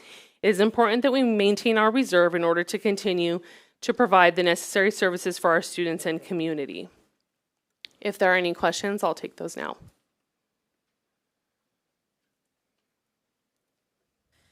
So this item is to hold a public hearing, so I will first hold a public hearing. The public hearing is now open. If there's any member of the public wishing to speak during this public hearing, now is the time to come forward. Hearing no public comment, the public hearing is now closed. Comments or questions from the board? Vice President Sellers? Director McCurley, if I'm understanding this correctly, our expenses are outpacing our revenue by approximately $20.4 million this year. Is that correct? That is correct. Of those expenses, and I know you mentioned the textbook adoption, are there a lot of one-time expenses, or are these ongoing expenses that we could anticipate having $20.4 million over next year as well? Some of them have been one-time expenses. For example, we had to do some site improvements this year, and we have spent a few $1,000,000 to the tune of about $4 or $5 million on site expenditures that are not what would be maintained on a regular basis. However, they were needs that were apparent as soon as Dr. Marshall got here. It was part of his goal was to make sure that our sites were maintained properly, and there were identified needs at the sites that were taken care of this year. That is not something that would be ongoing. Deferred maintenance is ongoing, and those contributions, but not that specific amount. Okay. Kind of excluding those, do we have kind of estimates of what our ongoing expenses will be next year that will kind of exceed our revenues? Well, if we look at the budget, I'm going to pull it up.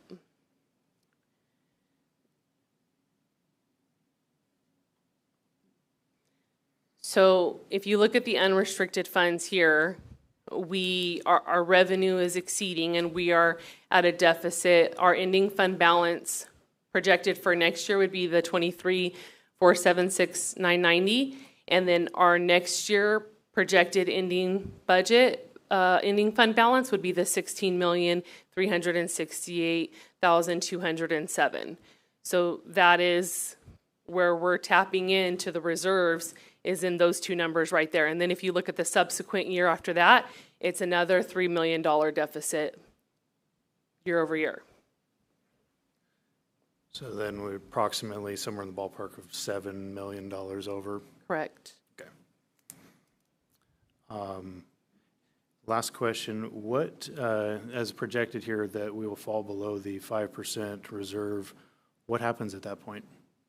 We would not get a positive certification, and that is where we don't want to be.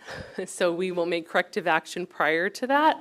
And I'm confident with the conversations and the actions already being taken by Executive Cabinet that we already know that that is the projected outcome if the changes aren't made. And that's what we're talking about, right sizing and having those conversations and looking at the contracts. All of Executive Cabinet has been looking at all of the large contracts and understanding what other services that we're providing with that.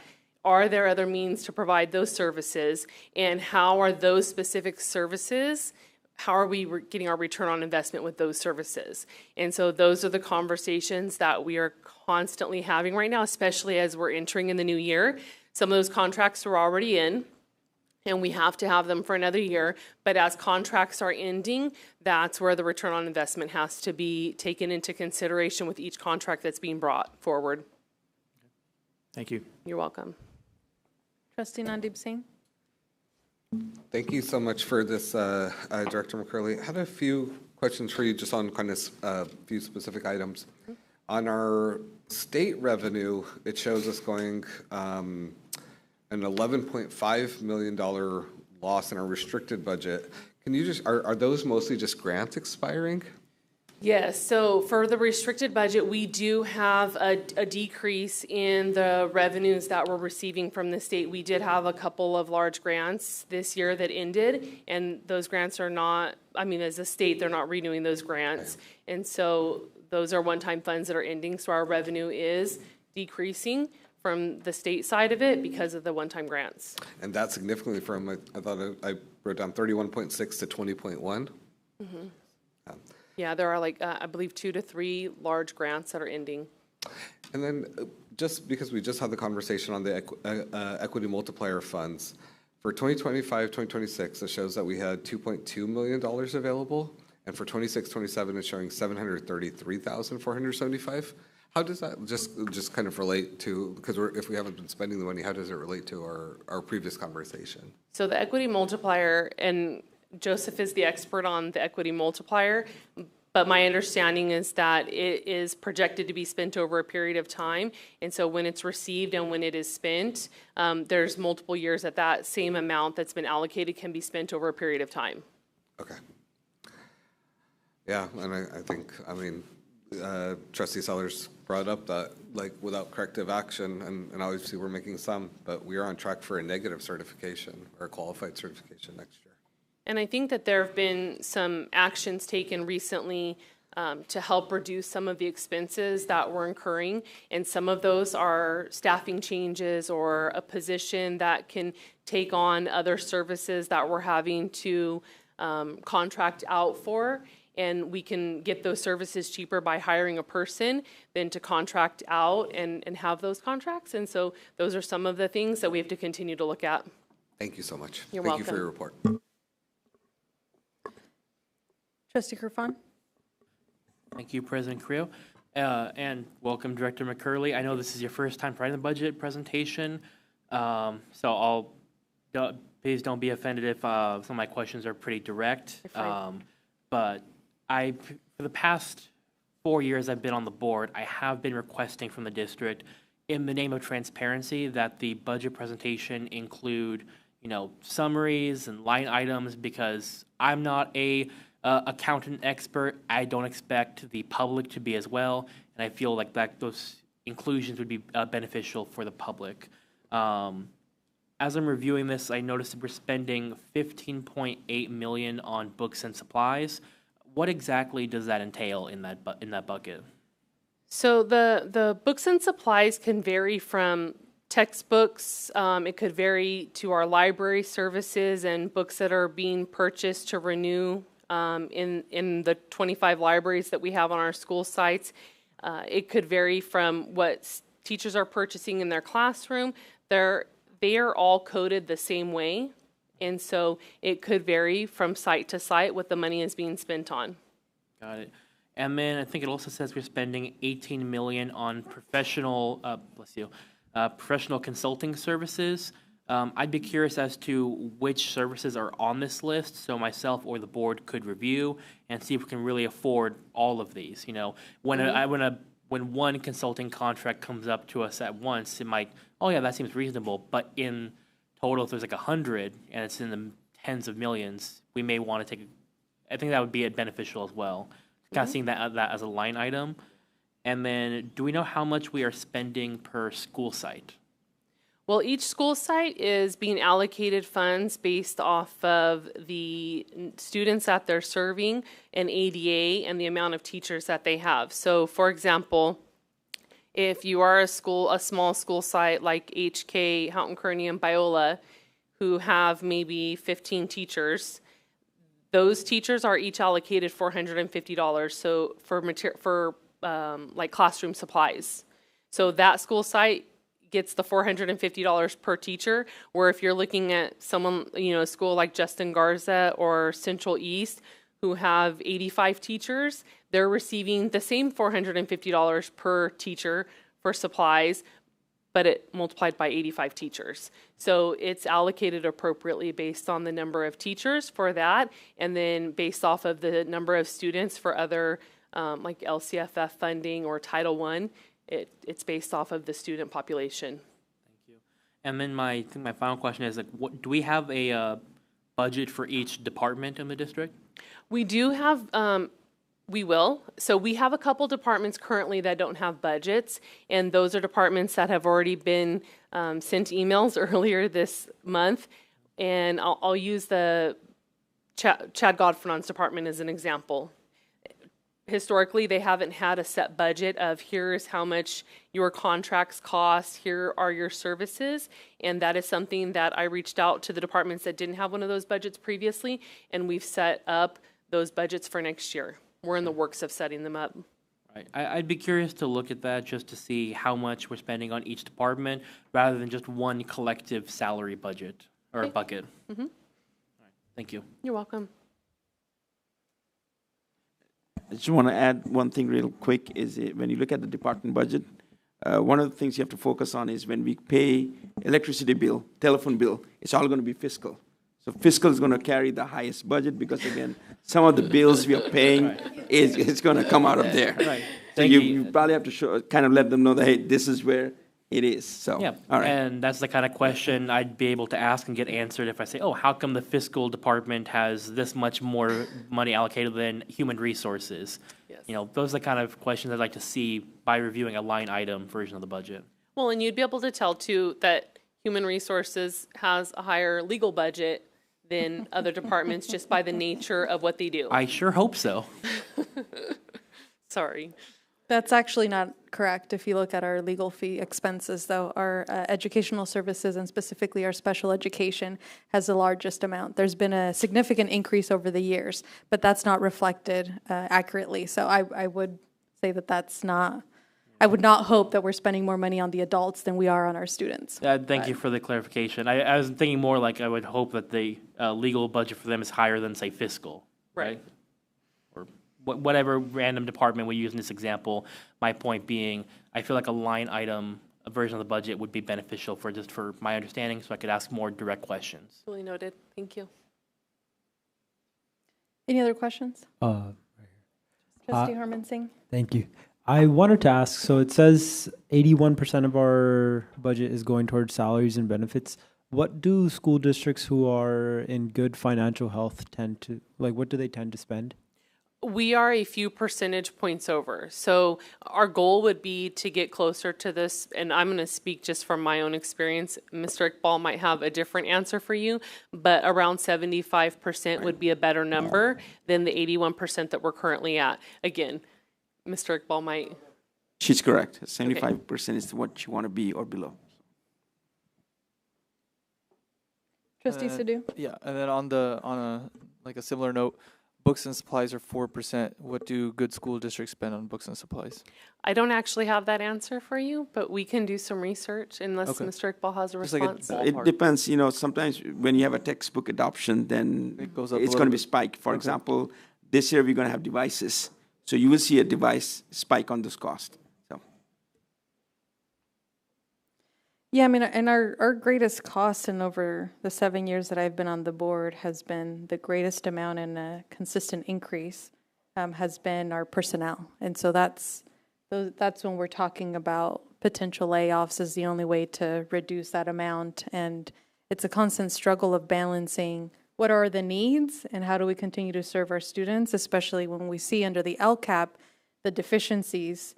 And what we hear is what we need is more personnel. So that's the constant struggle that you're all going to be looking at.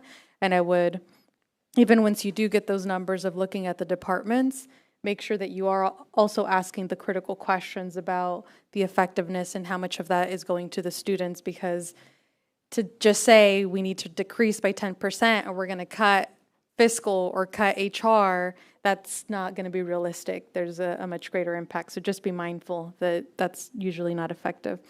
Does this budget reflect all of our loans? Yes, all the COPs. Okay. And I want to go back to one of the questions, which includes how many, because it's not just the COP that was recently approved. 3 or 4, I think, right? I think it's like 4 or 5. Okay. I think 4 is a common number. Okay. Do you happen to know, and I can go back, but if you happen to know where I can find it within the documents you've already provided, I don't want to create any more work for It's not a anyone. list. No, it's just the. But there should be a line item for the It's not a COP. specific line item just for the COPs because we have other debts. Okay. And so it's not a specific line item just for COPs. Okay. Okay, thank you. There was a question about certification and what it means to be in a deficit. So not only would we not be certified because we have a board policy that says we have to have a 5% reserve, that means that we as trustees have failed at our job and are risking being taken over by the state. So this is something that we need to carefully monitor and make sure that we're being proactive. I know we've conducted a few studies to evaluate the effectiveness and really the biggest budget, our personnel, and where we are in staffing. And so you talked about some of the departments having budgets. What else can we do? What else do we expect to see in the next coming months for this board to determine the allocation of our funds in order to be able to address the deficit that is glooming? So when you look at our percentages of what we're spending our money on, it's personnel. It's a big number. It's 81%. In that 81% also ties in money that we're spending on overtime, that we're spending on stipends, which is why we committed to a stipend study to really review the stipends that we are offering, who's receiving them, how are they being utilized, and then same thing with overtime. We have to, and I'll use the payroll department as an example because they were working until 7 o'clock tonight for supplemental payroll. It was due today to the county. They worked until 7 o'clock tonight. So how much do we spend on overtime for personnel to work to get it done versus do we hire somebody, or is that a cost savings for us to hire another person in order to save money? So those are things that I'm going to be working on over the next 6 months as we're really getting into the numbers. When we bring back the unaudited actuals, we will have the numbers for the entire year. Right now, these are projections. We don't have the definitive numbers. And so when we come back with unaudited actuals from this fiscal year, then we'll be able to say, here are the results of here's the studies that we did and here's what we came up with. And then we'll be able to implement. Some of those will be able to be implemented sooner than later, and some of those will have to be implemented the following year, just based off of contracts and personnel. I want to add one more thing is insurance. This school district, we don't have a cap. It's called floating cap. So that means if the cost goes up, the school district has to bear 90% of the cost. Other school district, they have a cap, and we don't. So that's high risk. That's a big risk on our side. Our health and welfare costs increased 4.5% for next year. And then the projection is it's going to continue to increase at that rate or similar rates, if not greater, over the next couple years.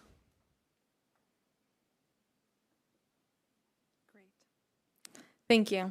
You're welcome. Okay, any final questions? This item was agendized for a public hearing, and it'll return for approval at our next board meeting on June 23rd, 2026. And so we'll have it return under action.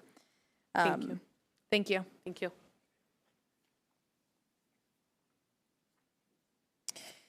Our next item is to hold a public hearing and adopt resolution number 2526-64 regarding the 2026 school facility fee justification report. Assistant Superintendent Ekbal. So this is a returning item. Administration is recommending the board hold a public hearing and adopt a resolution. Okay.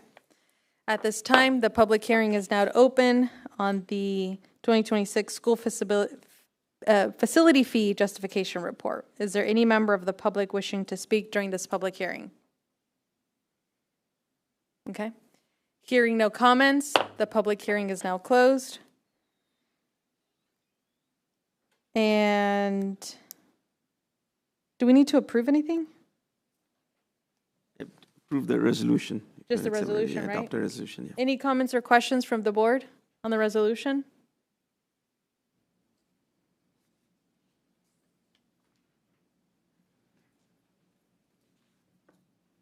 And the resolution is to increase the fees.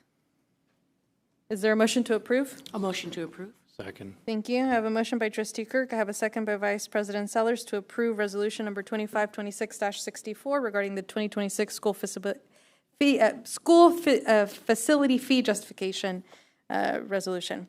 All in favor, please say aye. Aye. Any opposed? Any abstentions? Motion carries unanimously.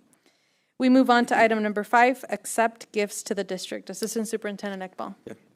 Central Elementary School received a donation of $354 from Central Elementary PTA for kindergarten field trip.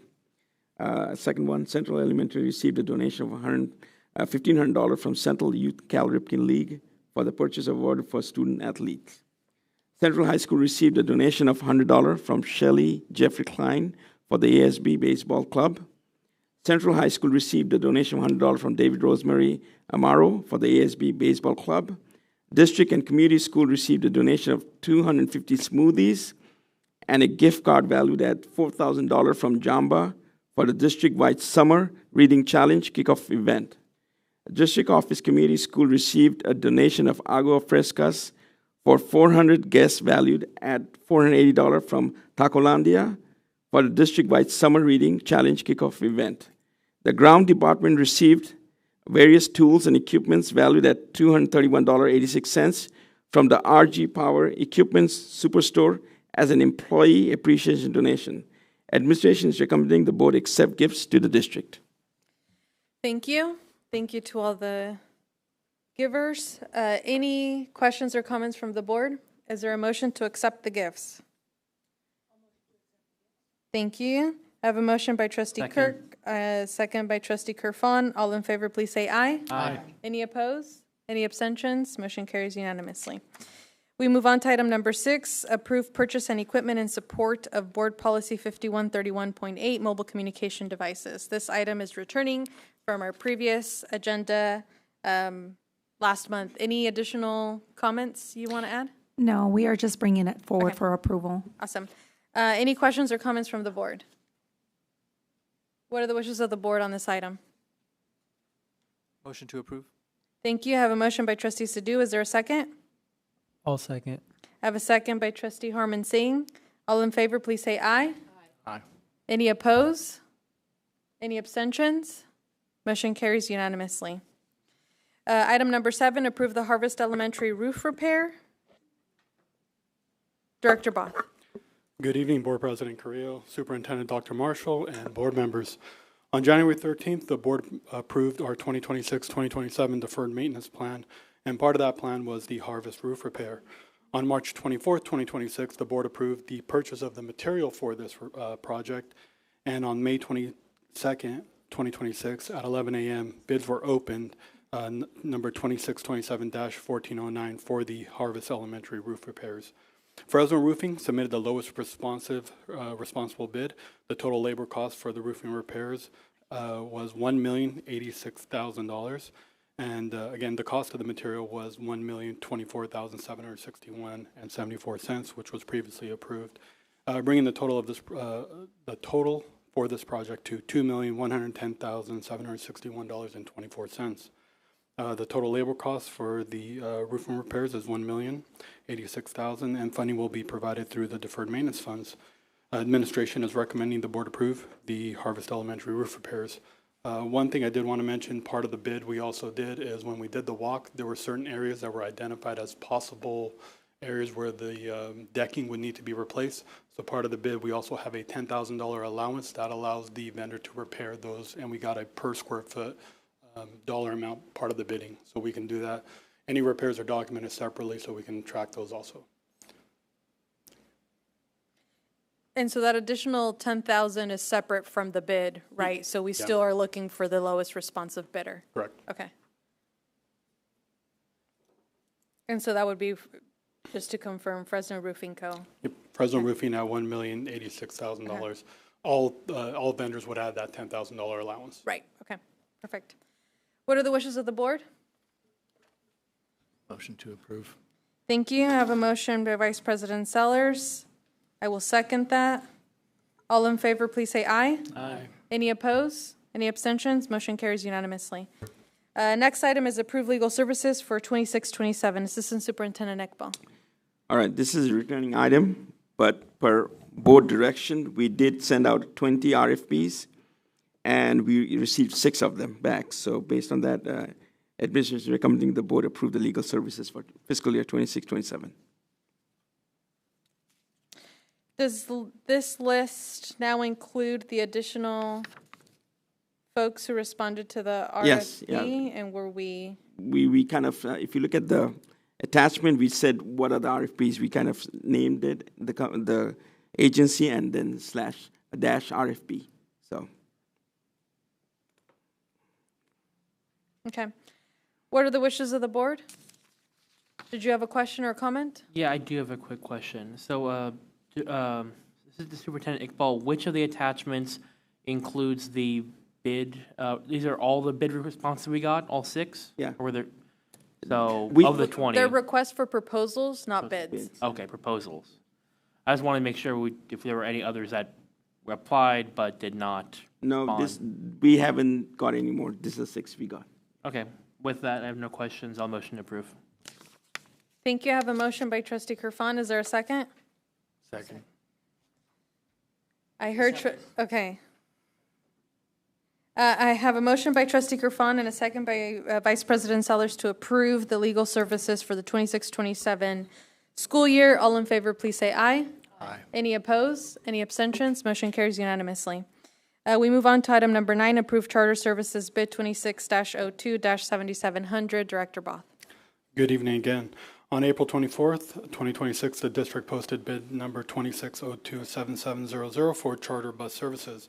This bid is to service the district sites with alternative services for long-distance travel. Classic Charter submitted the lowest responsive bid, and Awesome Charter and Tours submitted the second lowest responsive bid for bid number 26027700. Classic Charter will be our first option, and Awesome Charter and Tours LLC will be our second option. This RFP is from July 1, 2026 to June 30th, 2027, with an option to extend the contract for 1-year increments for a total of 5 years. The total cost of this bid is estimated to be at $500,000, paid through multiple funding streams and through both restricted and unrestricted funds. Administration is recommending the board approve the charter services bid 26027700 after answering any questions the board may have. Thank you, Director Both. Any questions or comments from the board? One question. So I know that part of the bid, we ask about collusions and like safety. I'm assuming we look at that and yeah, so we have confirm? to do, so I'd have to find it, but there's an inspection that we do with our charter services to actually inspect their buses and their records to make sure they're, I believe the term is SPAP certified. And so that's something that our team does every month. Or it might not be month, I can double check what that is, but I'll double check. But that is something we do. Okay. Any other questions or comments? What are the wishes of the board? I have a motion to approve by trustee Sidhu. Is there a second? I have a second by trustee Nandeep Singh. All in favor, please say aye. Aye. Any opposed? Any abstentions? Motion carries 6-0 with trustee Kerfan absent.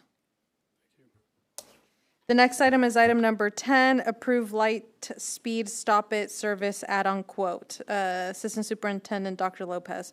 This is returning, right? This went straight to action because Okay. of the need. So usually our students receive services at school, social emotional supports through a QR code.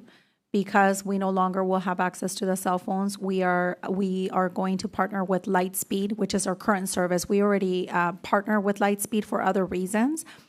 They provide access to supports right away from our district. We have a tree of support, we call it a tree of people, providing services to our families and our students when they are in need based on trigger words that are entered into the computer. What we're doing now is we're adding the Stop It app. This is an app that has been used in other districts pretty effectively. So instead of the kids needing the QR code, now every single one of our devices will have the link to get help if needed or to report a threat. So then that information will go directly to our administration or people that we select as needing to receive that specific warning from a student. And then we are able to respond. It also allows us to communicate one-on-one with the individual, even if it's anonymous, to be able to respond right away to their needs via an app. At this point, we are asking for administration to approve this purchase so we can move forward with it. Thank you. That's right. And this item is coming before us as action because I didn't want to delay approval and making sure that come the new year, we can update all of our devices. Any questions or comments from the board? Vice President Sellers? Because I haven't heard this before, it would be eligible for students to not only reach out for support for themselves, and for others, that President Carrillo could reach out on my behalf because... Yes, and it could be anonymous, and parents can report as well, so we're going to have it all over our website. So it's almost like a hotline to report, but using a link. Okay. And then that information is then relayed to district employees? So we're able to select the specific administration that has access to get those links. If it's related to mental health concerns, then we already have a tree with Lightspeed because they already support our district with that need. So we would respond using that same tree. So our district psych is one of them, for example. So it's a very restricted group that has access to that? That is correct. All right, thank you. You're welcome. Any other questions or comments? I'll move to approve. Do I have a second? I have a second by Trustee Kirk. So there is a motion to approve the Lightspeed Stop It service add-on quote. I've made a motion. Trustee Kirk has seconded. All in favor, please say aye. Aye. Any opposed? Any abstentions? Motion carries 6-0 with Trustee Kerfon absent. Item number 11, approve Community Engagement Initiative Cohort 7 grant. Dr. Lopez. So we are excited to explain that we applied for this grant, received $140,000. We are going to use part of the funds to cover the position of Family Engagement Manager, which will release some general fund back. The additional funding will support us with stability of the family engagement plan that they have created at Roosevelt Elementary School. And this is also coming straight to action, right? Mm-hmm. Since we're accepting money, I figured none of us would oppose accepting it sooner rather than later. Assistant Superintendent Ekbal, when does then the budget reflect these types of changes in the grants? In the first interim. Okay. Yeah. Well, that should give us some money back. Any questions or comments from the board? Trustee Kirk? This is a grant-funded position, so it's one-time funds that we're partially.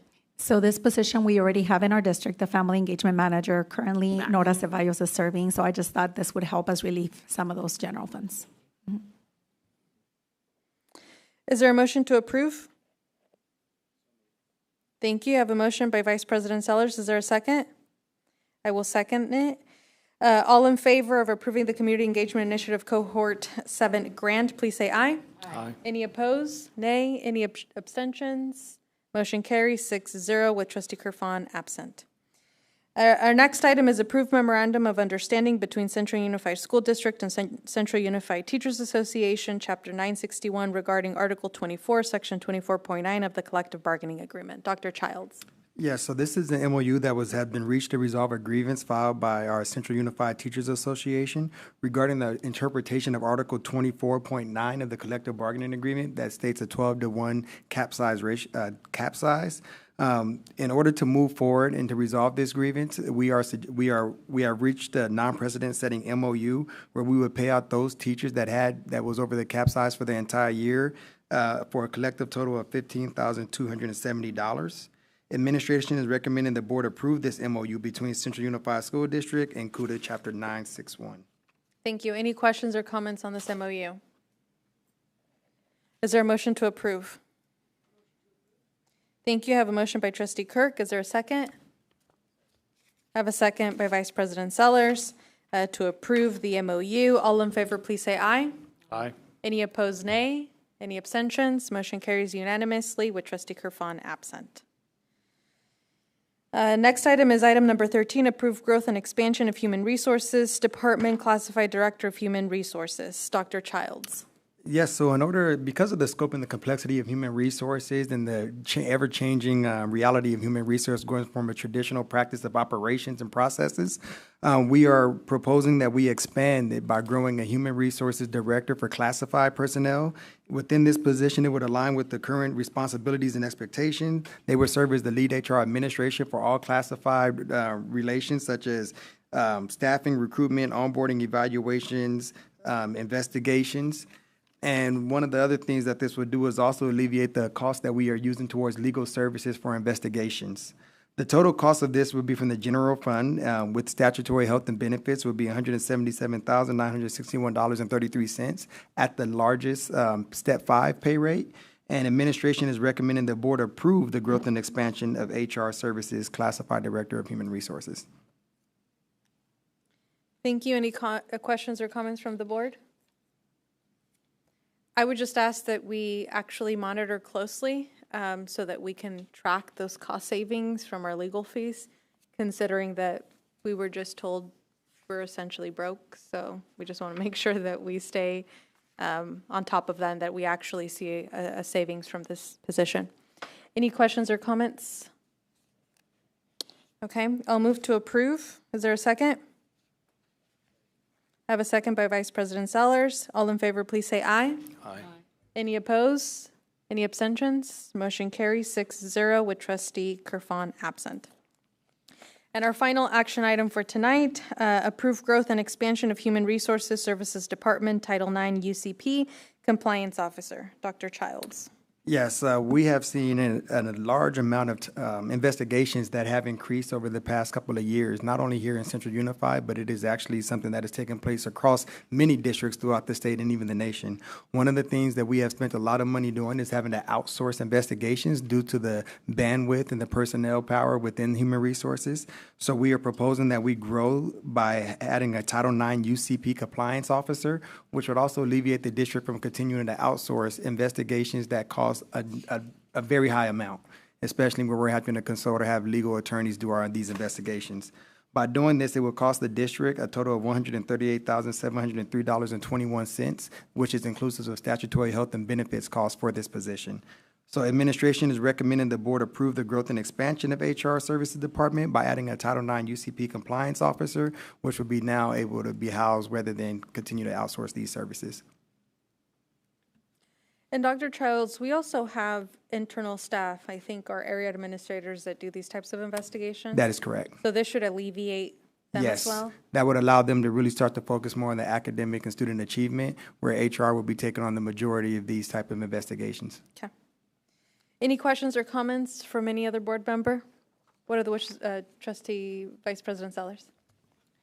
I just wanted to reiterate, this is going to save the district money because we are spending so much on legal services and contracting out that it is cheaper to have an employee in-house do this. Absolutely correct, because not only would this person be able to do investigations, but with the addition of our HR classified director and our current director we already have, that would now be 3 people, plus the assistant superintendent that sometimes does investigations. So we would be able to handle the majority of all investigations in-house. And the only thing we would need attorneys for now would just be a consulting, rather just, 15-minute consult rather than hours of investigations themselves. Okay. Thank you. With that, I'll motion to approve. Thank you. Okay, I have a motion by Vice President Sellers and a second by Trustee Kirk. Sorry, too many Ks. The other thing I would add is sometimes we are hiring attorneys to do these investigations because they tend to have the experience for Title IX, which even though some of us are very affordable, they're still expensive. So I think overall, and the other thing that I just want to point to is it's going to alleviate and allow our area administrators and some of our other, and our assistant superintendent of HR to be able to focus and do the work that we want them to do and focus on our academics. So we have a motion by Vice President Sellers and a second by Trustee Kirk. All in favor, please say aye. Any opposed? Nay. Any abstentions? Motion carries unanimously 6-0 with Trustee Kerfan absent. We move on to our information items. First item is receive information to establish minimum days for high schools, and this is just an information item. Assistant Superintendent Mac Lennon. Yes, so we're just sharing this. So the board actually doesn't create the bell schedules for the schools, but we wanted to get your input on this. We've been working on time for the high school teachers to collaborate and do the data dives that we've been talking about and look at interventions and plan things together. Right now, they have a late start, which allows 30 minutes, but 30 minutes, first thing in the morning is not very usable as far as actually diving in and having any meaningful conversations or especially planning a unit or anything like that. It also creates an issue right now where youngers are getting home and their older siblings do not have a minimum day every Wednesday. And so we have younger students that are home without older siblings that are typically the support for them while their parents are working. So in working with the high school principals and in getting some feedback from the high school teams, we were looking at returning to a regular minimum day for them, similar to what our other schools have. The bell schedule that you see attached is an example. We still have some fine tuning to do. But it's to show that it can be done. It meets all the minimum requirements. You can see the instructional minutes are met for the overall program, and they would be able to do it every Wednesday.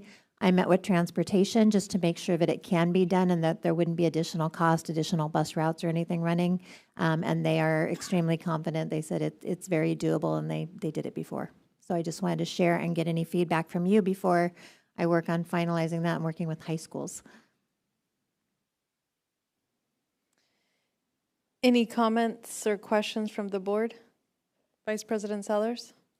I don't know if this would be related, but foggy day schedules, we saw a lot of foggy days this year. Is that going to impact the educational time? Foggy day schedules impact a lot of things depending on how districts handle them. They don't impact the instructional minutes legally because we do open the school and students can be brought by parents and all of that. We know that a lot of our students, the bus transportation is their transportation, and so that's where it really comes in effect. We also need to look at how we're, in my humble opinion, how we're structuring what we do with the kids when they are there at the beginning and we're waiting for the buses and the other kids to arrive. And so we're going to be looking at that, but that's a 26, 27 project to really analyze deeper. Okay, thank you. Trustee Kerfan? I just want to say I think it's a great idea that the draft standardizes the start time for students. I understand that, if the time that we're starting, if it changes one day of the week, that can create some confusion and kind of offset the circadian rhythm. So I'm actually surprised that we had different start times this year. Trustee Harman Singh? So for the draft, I noticed that your period 1 and period 6 on the regular day schedules, they're 65 minutes each. Is that compared to the other periods, which are 55 or 56? What are the extra 10 minutes to be used for? So we have some curriculum that they go through with social emotional learning that they do in some of their classes. And so the first period has always been slightly longer, and the last period is typically announcements and other things. So they don't really get the additional instructional minutes as much as they get a lot of other material going on. So it's to make sure that the instructional time is equitable throughout the day. And one more thing, the 45-minute to 40-minute lunch, that's normal for other school districts as well? No. It's a negotiated item. Typically, most of the lunches are 30 to 35 minutes total, and that includes a passing period. Ours is longer. It was originally, to my understanding, an hour, and that was based on the teacher contract. And it's still based on the teacher contract and making sure there's 45 minutes, which for students, that passing period counts because the teacher doesn't have to be there yet. So there's still 45 minutes for the teacher contract lunch.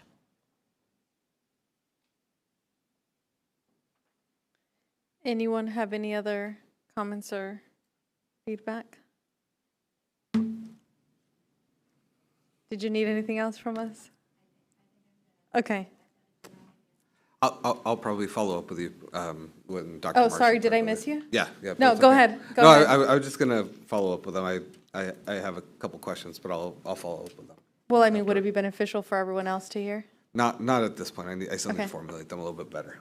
Okay. Thank you. I haven't been in high school in forever, so I don't know how to provide you any feedback on this. Thank you. Next item is receive information on special education contracts. Assistant Superintendent McLennan.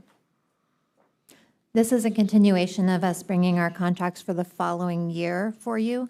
This is one that helps our special education team create goals related to the students' needs and the student IEPs. So it's a tool that our special ed team is using. Okay. Any questions or comments from the board?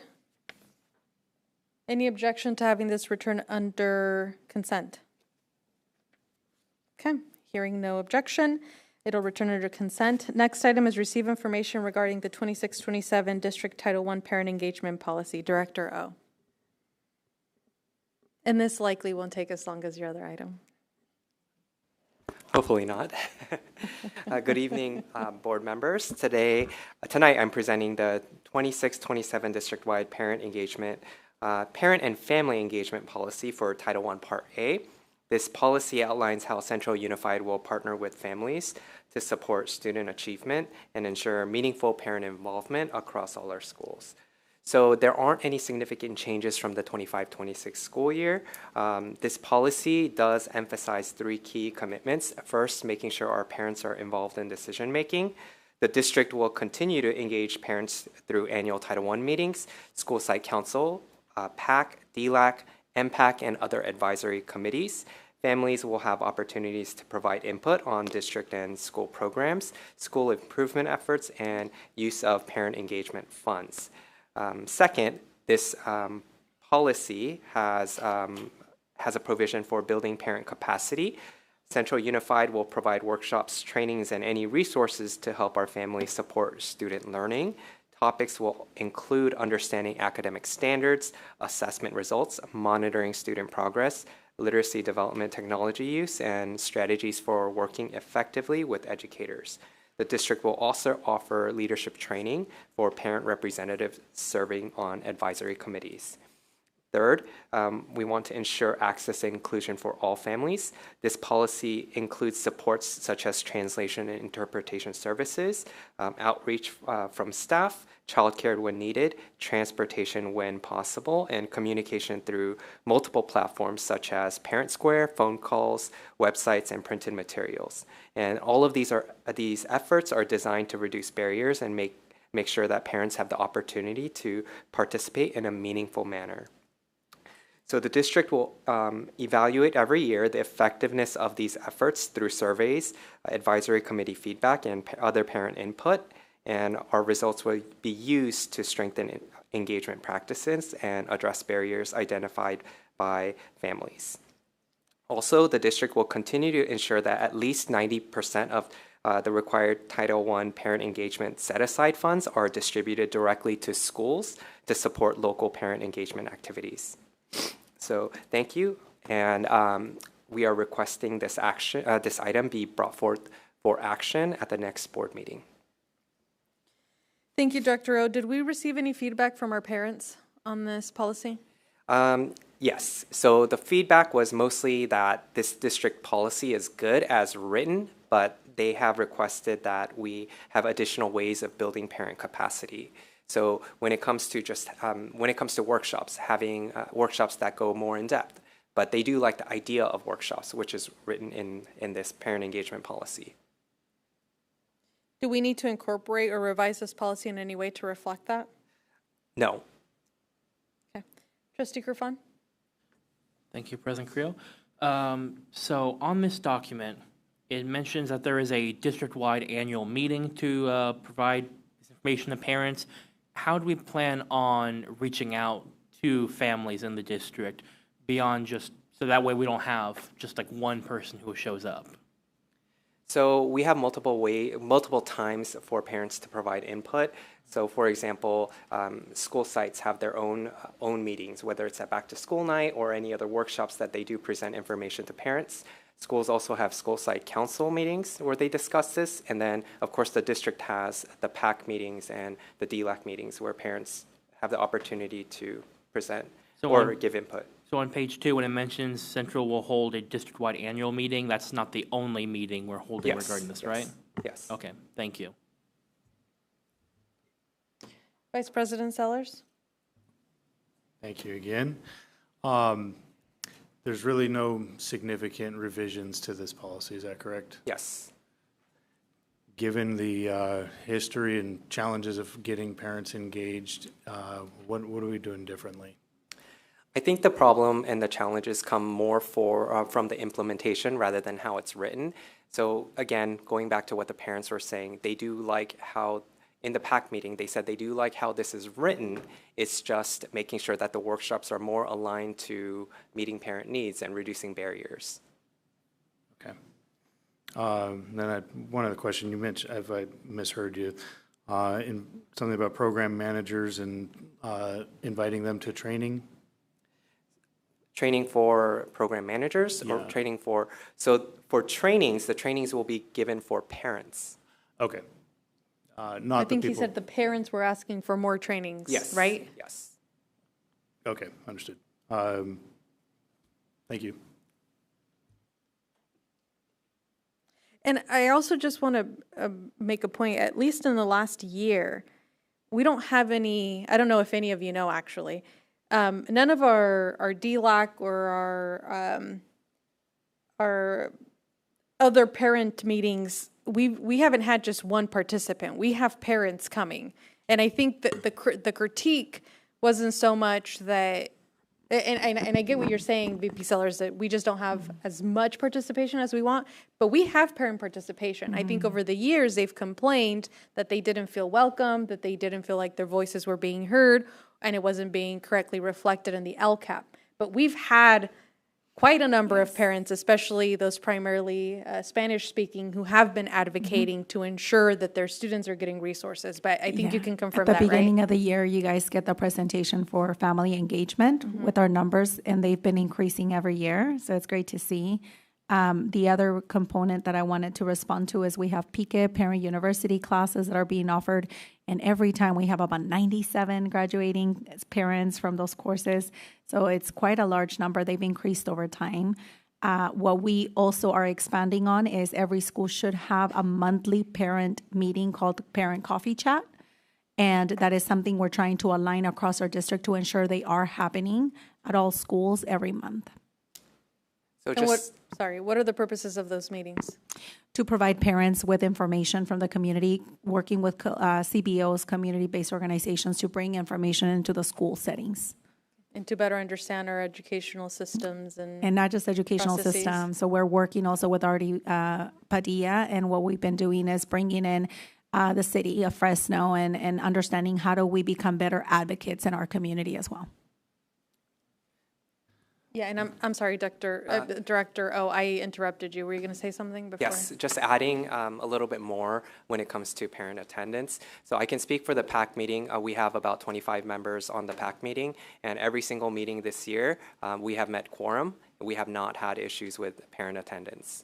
And more than half of the members on the PAC meeting are parents, and for the most part, they've attended. Would there be an opportunity to include or develop SMART goals that we want to see a percentage increase annually? And that's kind of driving recruitment efforts and targeted groups that we want to get out and make sure we're connecting with them, inviting them to these opportunities versus just traditional, hey, there's something on Parent Square and I scrolled past it and I saw it 4 days later. I totally missed out on that. I think that's where we're really lacking in the marketing and communication to parents, what's out there, what's available. I think that would be reasonable to say annually, I want to see an increase because our numbers, while yes, there are parents involved, in my experience, it is very minimal. So while we've seen minimal increases, it's still a very small portion of the district. Maybe if we had a PIO, maybe we could address some of those issues that could help support. That's possible. So that is being brought back during July Institute with our leaders. They're going to be provided with all our data for the year. BAIT process is the same thing, right? We've started sending out all the data to them to create those SMART goals because they have to be created by site, by need. So that's what we're going to be working on. My understanding is that some of these meetings have caps on how many parents can participate. Is that true? Only on membership. There's always room for members of the public or the community to come in and listen and participate. They just like for the PAC meeting, they just wouldn't be able to vote. But we do occasionally have community members who do join in on some of our PAC and DLAC meetings. Okay. Maybe there's an opportunity to work with our PIO to better advertise and communicate with our families to address some of those issues so that it's not just limited to Parent Square and I don't know, however else we can get more parents and maybe making that delineation of membership versus participating, they can still provide their feedback during those meetings. For the PAC and DLAC, some of those parents that are on that, they're elected by the community, is that right? Yes. So what happens is at the sites, we have school site council and ELAC meetings, and they elect their member. They are all elected, and then they elect a representative to send to the PAC and DLAC. Do you guys keep track of that data and how many people are actually accepting nominations, how many people are actually participating in the elections, and so on? There's a form that is completed by each school, and that comes in that report at the beginning of the year. Okay. For their department as well as our department. It's also subject to audit when we're talking about school site councils and all of that, and they have to keep the actual ballots and everything as evidence. Okay, thank you. Dr. Marshall, I think you wanted to say something about these parent meetings. I've attended. With your mic on, though. I've attended some of the PAC meetings, and they are well attended, and the parents do participate. I will just say that most of the complaints I would hear in the past is they just want to make sure that we are implementing what they're asking. Otherwise, why are they wasting their time attending these meetings if we're not listening and doing anything to change it or even responding to their concerns? So, okay, this will return under consent. Thank you very much. Item number 4, receive and actually, can we take items out of order? Is there any objection to hearing item 10? Receive information regarding renewal of UBEO managed print services. I believe we have a representative in the audience, so I just... President Carrillo, did we go over item 2 already? Information? Yes. Okay, thank you. Do we still have them in the audience? Okay, so let's move to item 10, receive information regarding renewal of UBEO managed print services. Director Robles. And if I mispronounced it, just correct me. That's correct. Okay. Kurt from UBEO is here with us. He can help answer any questions that I may not be able to. Our current copier and lease service contracts are due for renewal at the end of June. The district relies on these managed services to ensure that all sites have a unified, reliable printing experience. This covers copiers and printers at all school sites and at the district office. And after working with our fiscal team, my team, we performed an audit and evaluation of other services, and we're confident that UBEO is still our best fit for Central Unified. Our estimated general fund cost will be $38,528 per month. This will be through July 1st of this year through June 30th of 2031. Pricing is based on the attached piggyback agreement that was with the board item, and administration is recommending this item be placed on the June 23rd board agenda for action. Any questions or comments from the board? Vice President Sellers? Thank you. The contract, is this fixed for that term, or if the district decided next year, hey, we want to go completely paperless and we don't need printers anymore, is there an option out of the contract? I can answer that. There's not necessarily an option out of the contract as far as the equipment is concerned. However, the way that the agreement on the maintenance side, so the charges that you would receive, like in other words, using your example, if you, let's say you didn't print anything, you would not have any costs for any of those service supply items or that something, which is roughly 50% of the cost.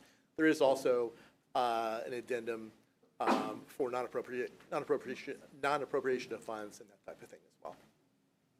Okay. Yep.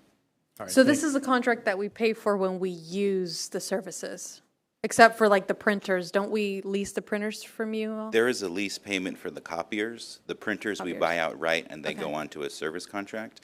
And for the copiers, we pay a usage fee of a few pennies for color and half a penny per black and white. We could only hope that one day we go paperless, all public agencies. Any questions or comments? Any other? My only question is, I know that we're using a piggyback contract, but we've been contracting for your services, haven't we? Yes. Okay. Yeah, so just very quickly, the district engaged us about 5.5 years ago to do an assessment. That's what I remember. Yeah, and I think several of you were on the board at the time. Went through an assessment process, identified, some challenges within the district. There wasn't any real consideration to ADA or what the school type as to the equipment they had, so we created that standardization. We also created a streamlined print policy, so how devices were procured by the district, so that people, weren't just going out and buying, printers without, the controls in place, that type of thing. And yeah, that agreement was, that we're looking to renew now, was also based on the Fresno County Superintendent of Schools contract, which was competitively bid, and we've been fortunate enough to win for the last 5 or 6 rounds. Okay. Yep. That's what I didn't remember was that it was also piggyback, but I remember that analysis, and because there were everyone had their own printers and the cost was outrageous for paper. So, okay, thank you. If there's no objection, this item will return under consent. You're always welcome to come back to our board meetings, but no obligation. Thank you very much. Do we have any other guests waiting for any information items? Okay. We'll return to item number 4, receive information regarding annual report on local school wellness policy. Director English. Director English had a family emergency. Her daughter broke her arm and was rushed to the emergency room just before the board meeting, so I offered to go over this with you. Okay. This is a required annual report. State ed code and federal requirements require us to have a health and wellness policy and then to report upon it annually. And I believe there's a slideshow. I will have to say that I will take your questions back and get back to you via email if they go very far in depth.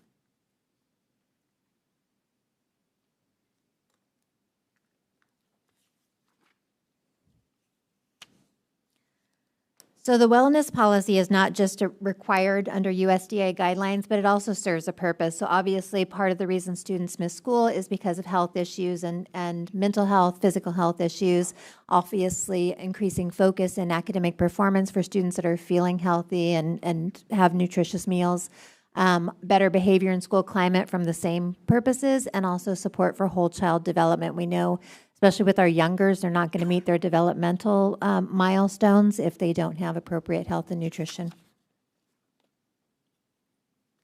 The key areas of our wellness policy are nutrition, physical activity, social and emotional wellness, and staff and family wellness. So it's not just about what happens at school, but what happens in our larger community and helping our families with that.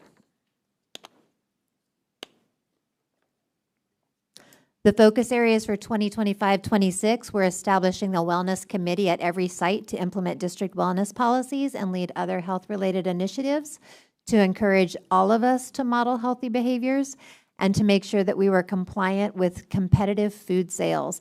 So there is ed code and legislation regarding what we're able to provide students during the school day and the nutritional qualities that it has to meet and can't hit. So that's always an area that districts struggle with. And so that was one of the goals. So progress this year, we have some sites that combine their site wellness meetings with PBIS, SLT, or BATE meetings. So they've done a variety of things to get engagement and to get the word out.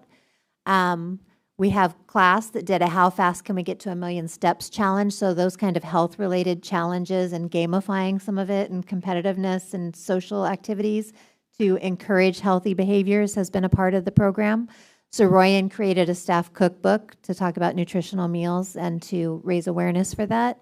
And El Capitan did ice cream incentives for SBAC provided by Child Nutrition as opposed to contracting out, which means then they meet the requirements for the food guidelines. So a lot of the times when we're not meeting the guidelines, it's because we went and bought stuff somewhere else. The next steps in the Wellness Committee are educating site admin about the site wellness committees and making sure that those keep getting stronger and more regular in the meetings and their focus.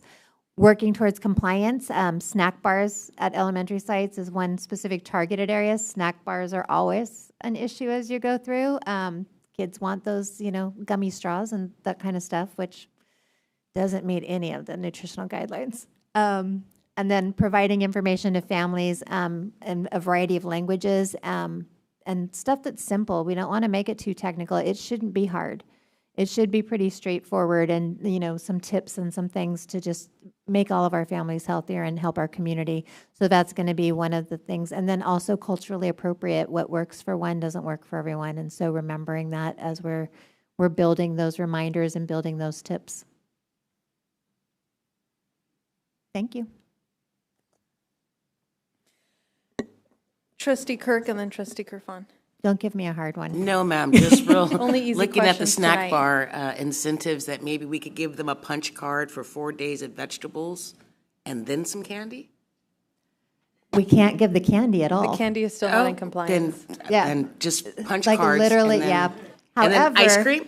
Well, and it, We can it give out really ice cream, comes though? back to if it meets certain criteria. Healthy ice cream. Healthy ice cream. So one of the ways that we've done this before in other districts were really good-looking alternatives. You know, kids love salad bar. It's really, really strange. Kids love a salad bar. And depending on what's in that salad bar is how healthy it is, right? And so just those kind of things as you go through, making sure that the healthy alternatives are also appealing and age-appropriate and interesting to them. And so I know that our by the way, our nutritional services here, coming from outside the district and being in a lot of places, is amazing. So just a shout out to them because they have been fabulous every single time that we've had any interaction with them. And they've really done a lot of work in this area, and it's very, very impressive. So I'm excited to see where they take it next because they're constantly pushing for this. Any other questions, Trustee Kirk? Okay. Trustee Kerfan? Thank you. So on the next steps, if our snack bars are not currently compliant, what are the issues we have with them? The issues that we have of them? It says work toward compliance. That implies that we're not currently compliant. Amir would like to address that. I think one of the key things is the county food inspector, they did some inspection, and we have to make some changes. Like, for example, the floor needs to be cleaned and safe. And second is we have some old stoves that needs to be taken out. So that's why our director, Lisa, she's working hard to make sure that they're in compliance. So they will be in compliance. Okay, so the compliance issues are structural rather than menu. Yes, yes. Okay. For thank now. you. Because, for example, what happened is the snack bar, we didn't have a person to coordinate, to keep it clean, to make sure it's running correctly. So right now, what we did is we have the director of food services. She's going to be running those snack bars moving next year. Okay, thank you. Trustee Sellers, you have 30 seconds. Where or how can I get a copy of the staff-created cookbook? I would like to see one and maybe They will accept a very generous donation. donation. Yeah, absolutely. For that copy. Yeah. We also accept donation of recipes. I'm in. All right. Do we have any other questions, comments? Are we making any changes? Are there any recommended changes to the policy? I didn't see any. This one was just for information. If there are changes coming forward, they'll be brought to share specifics with you. There is a copy of the policy attached to it just so you can review that, but I believe we're under the same guidelines and we're just working to constantly get there. Okay, awesome. Thank you. Item number 6, receive information regarding growth positions of sustainability and energy coordinator job description. Assistant Superintendent Ekbal. And we're going to do number 5? Yes, that's a great idea. Let's do number 5, receive information regarding annual resolution number 2526-67, authorizing to purchase via piggyback contracts and other cooperative purchasing agreements. Okay, so this resolution is to utilize various piggyback contracts and other cooperative purchasing agreement. Again, the use of piggyback contract and other cooperative agreement that have been evaluated and approved for the use in fiscal year 26-27.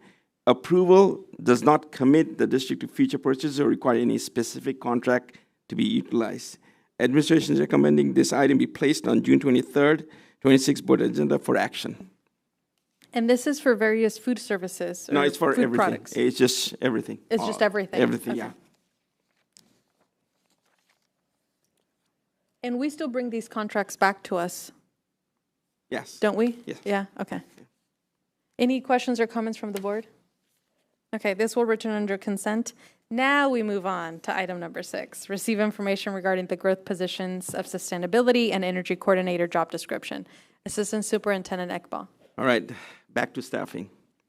So this is a request to addition of sustainability and energy coordinating position to support the district energy and utility management programs. So the coordinator will monitor and analyze utility and operational data to identify trends and cost-saving opportunities.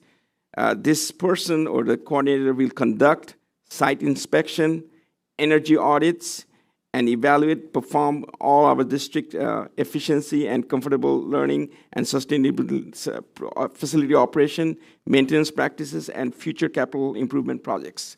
Currently, we have a company that we pay $31,000 a month, which is about $372,000. If we have this person as an in-house, which is going to cost us about $130,046, which is about step 3, including benefits. So the big savings is about $200,000, over $200,000. Staff is asking for approval. $200,000 a year? Yes. Any other questions or comments from the board? And they'll do the same, they'll fulfill all the responsibilities that we've been outsourcing. They will do more. We like more, and we like saving money. Okay, this will return under consent.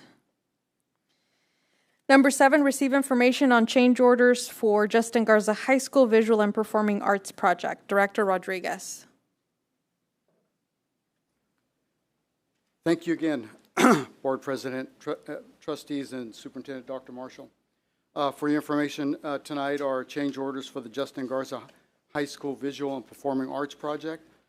During construction, we occasionally encounter unforeseen conditions or adjustments that require modifications to the original plan. These result in either increases or decreases to the contract and our process as change orders.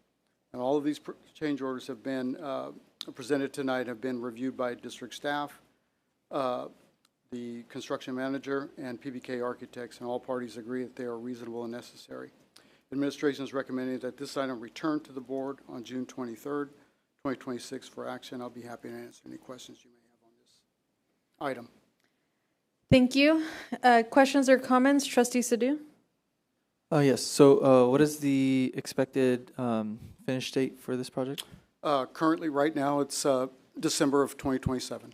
Okay. And then I do see that there has been a change order decrease of $174,093. That's correct. For bid package 5. That is correct. Yeah. What was the reason for such a drastic decrease? So when we were kind of looking at it, we're always looking for cost savings. And the architect called out Dragon Board. So Dragon Board is a proprietary, it's almost like drywall. And it's a very high-performing drywall. But we can achieve the same results by just doubling up on our drywall, regular drywall. So we asked for the credit on that. They were able to give us the credit. We went ahead, and you can see that in lieu of the Dragon Board, our cost would be about $10,000. Okay, and then I see that on the bottom it says the overall percentage of all change orders to date is 0.11. 0.1% on a 73 million. So is that a 0.11 increase from our original price? It's an increase. Okay. And then if you have the total cost of the project, if you can. It's 73 million. I don't recall the actual dollar amount. Okay. But it's the hard construction cost was 73 million. Okay. That's my questions for now. I'm sure others have questions, but just to follow up. So the change from from doubling the regular drywall to Dragon wall, you said, the other way around? Yeah, it's the other way around. So instead of using regular drywall, we use this other product? Instead of using the Dragon Board that was called out in the plans, we're going to be using drywall. We'll double up on the drywall to achieve the same result. Okay, maybe I'm thinking it differently. So we doubled up on the drywall. Instead of using this, you said dry something else. Proprietary Dragon Board. Dragon Board. Yeah, it's a proprietary product. Does that impact the lifespan of the project or whatever walls we created? No. Okay, so we should still have the same effectiveness. Same fire rated, fire rating with nearby fire-rated walls, so we're good. We kind of looked at it, we double-checked it, so. Okay. And what's that lifespan? So those of us alive can come hunt you down. The changes. 100 years? Just kidding. Any other questions or comments? Trustee Nandeep Singh? Thank you, Director Rodriguez. Couple questions. Sure. One being on the electrical infrastructure. I was kind of putting it together. It looks like about, so far, 27. And I know we're at a very early stage in the construction. I guess my question is, like, with at least some of the initial electrical sort of inaccuracies, things that just sort of not being in the drawings, I think I just want to have I want to be comforted that this isn't a more systemic issue, that we don't have a basically district-wide facilities documentation problem. You know, that we're, you know, because I mean, GARS is so recently built. We should have at least all the drawings for all these things. You're correct, and that's why I kind of marked that one on the little sheet that I kind of, because this kind of helps me also. Yeah, yeah. And so, you know, who I'm going to go back, even though it's unforeseen. Sure.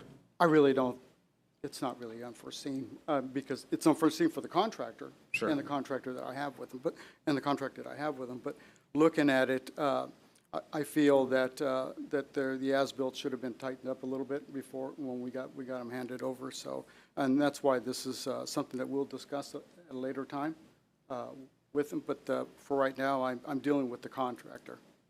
Fair. If that answers your question. So some of my other questions are probably in the same line, so it's probably more for your notes. But I think the same thing with, you know, a required footing, you know, Yes. which is literally the foundation, Right. Not being shown on the structural drawings, Right. You know, I just hope it wasn't like a design omission or something that they discovered on excavation, because again, it's a new school.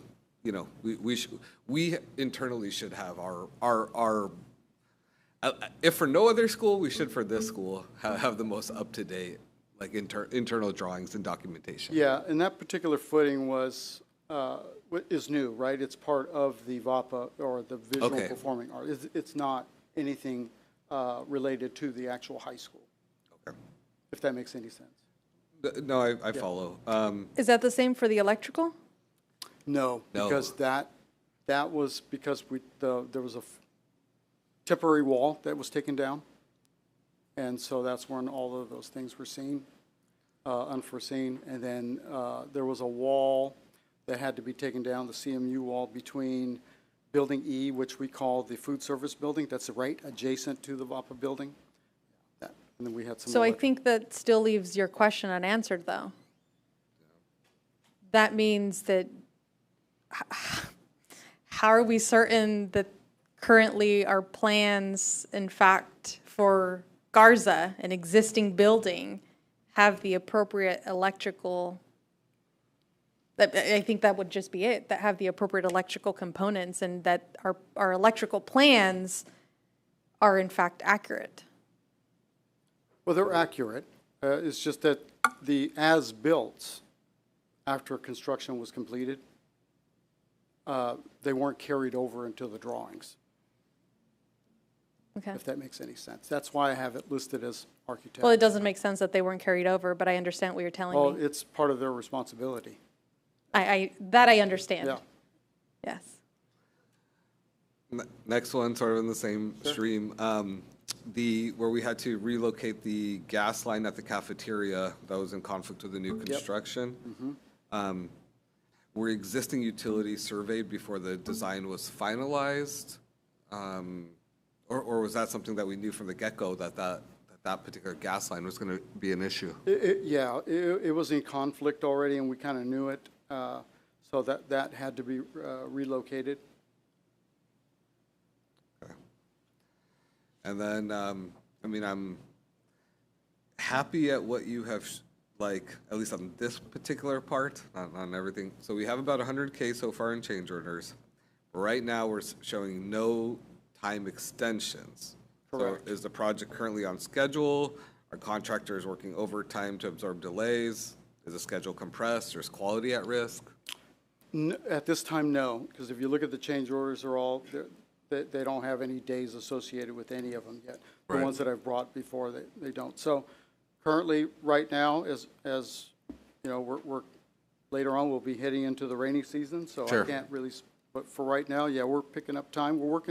They're working Saturdays, and anytime they can pick up time. Right now, who's up right now is Swinnerton. They've been really stepping up to the plate. They're kind of new to school construction. Well, really not that new, but I know they've got a few jobs in Madera, so I have high hopes for that contractor, and they've been really good with our construction management team. Okay. Those were, and just as a general question, I guess, so in terms of our approval of the design before the construction, is that a particular architect then? Is that PBK's responsibility? Yes. Okay. Yeah. No other question at this time. Thank you. Thank you. Trustee Sadu? Just one other general question that popped into my head. You said like the change order is a 0.11% increase. 10th. Yeah. So like in other projects that we've done in the past, what is usually the range that change orders fluctuate? So the statute is 10% over the hard construction costs. We have been hovering around 5%. We haven't really gone over that. You know, I think the aquatic center was around 4 to 3%. So up and down the state, that's really good. But I still would like to see it. You know, for me, it's a challenge to try to see if we can get 0. There has been one project that I actually, the ag barn, that we had no change orders on that particular one. So. I would agree. I think based on, I'm trying to remember all the projects, it's around 3 to 4%. Yeah, I think we had 1 or 2 projects that were really close to the 5% amount. Mm-hmm, mm-hmm. You're correct. Yeah.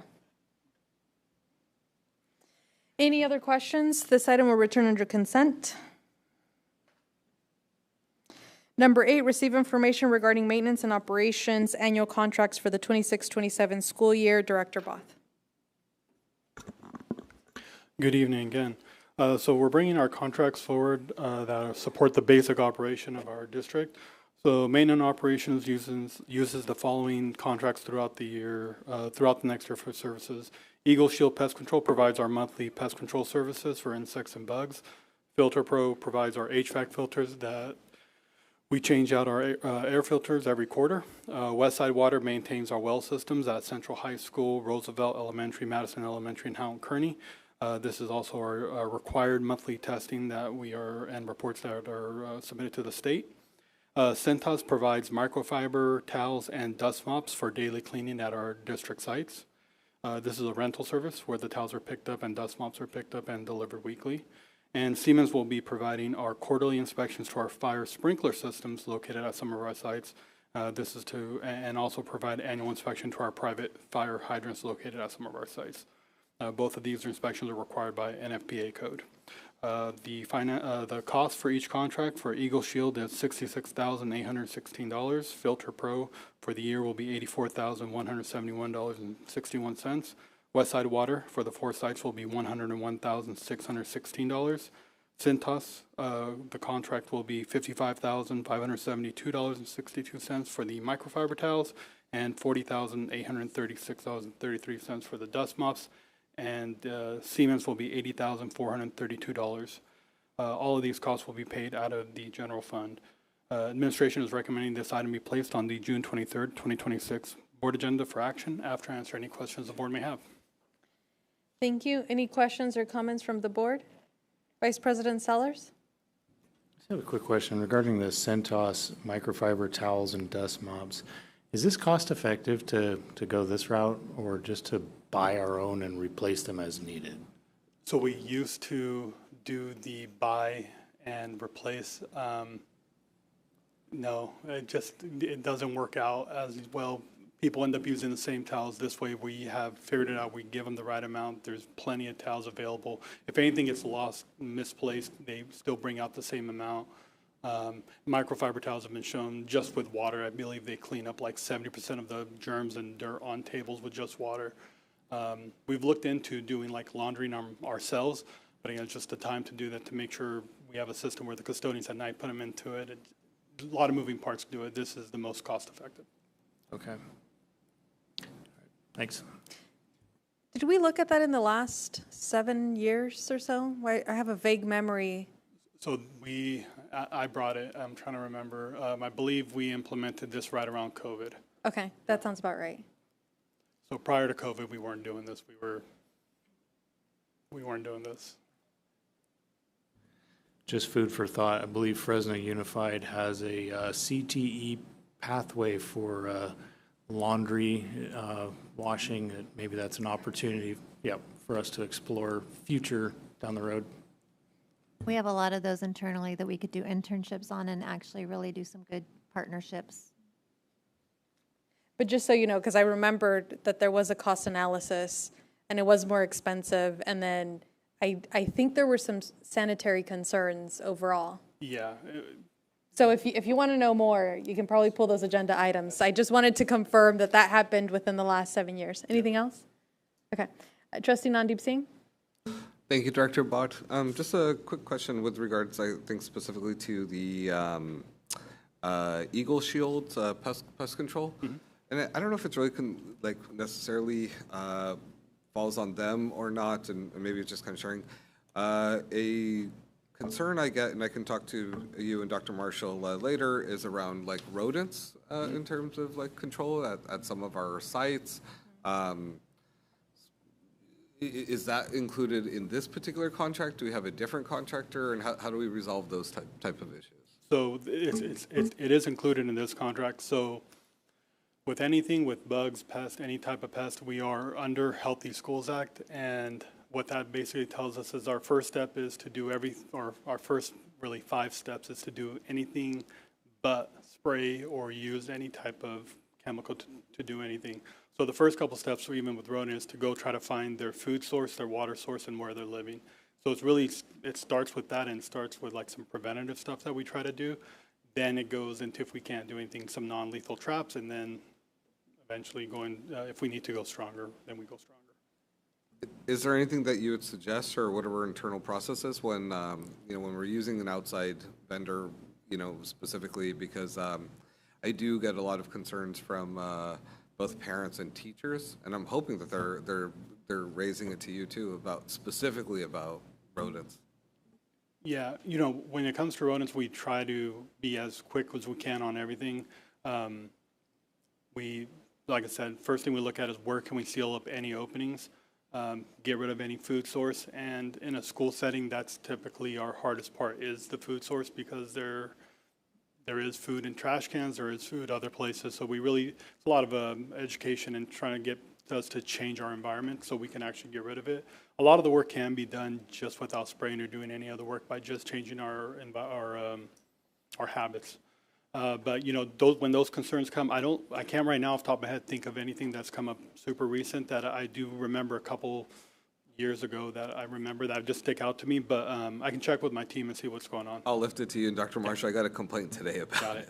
So I think there's one question there is, if there are parents or families that have concerns, who should they be reporting it to? So obviously, if it comes to us, we send it to the superintendent. But for the people that do watch, go back and review, or watching now, who should they be contacting? I always say go to your site first, run it through your principal so they know the concern. They'll put the work order in.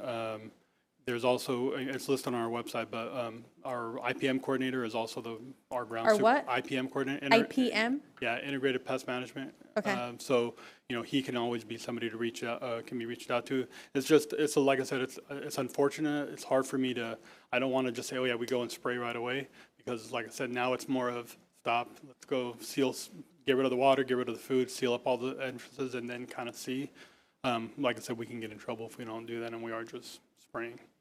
So any parents, any community members with rodent concerns, report it directly to your principal. That's probably the same for any teachers on any of their campuses. Yeah. I remember that this was part of the conversation maybe about 4 or 5 years ago, or maybe even 3 years ago when we last approved the contract. Didn't we amend the contract to include that, or we did something more? So as we're talking about it, when I'm thinking rodents, I'm going to mice and rats, but I don't know if they were maybe saying Gophers, it was okay. Rats. We did do it for Gophers. Okay, That's what we did for Gophers and ground squirrels. okay. Any other questions or comments?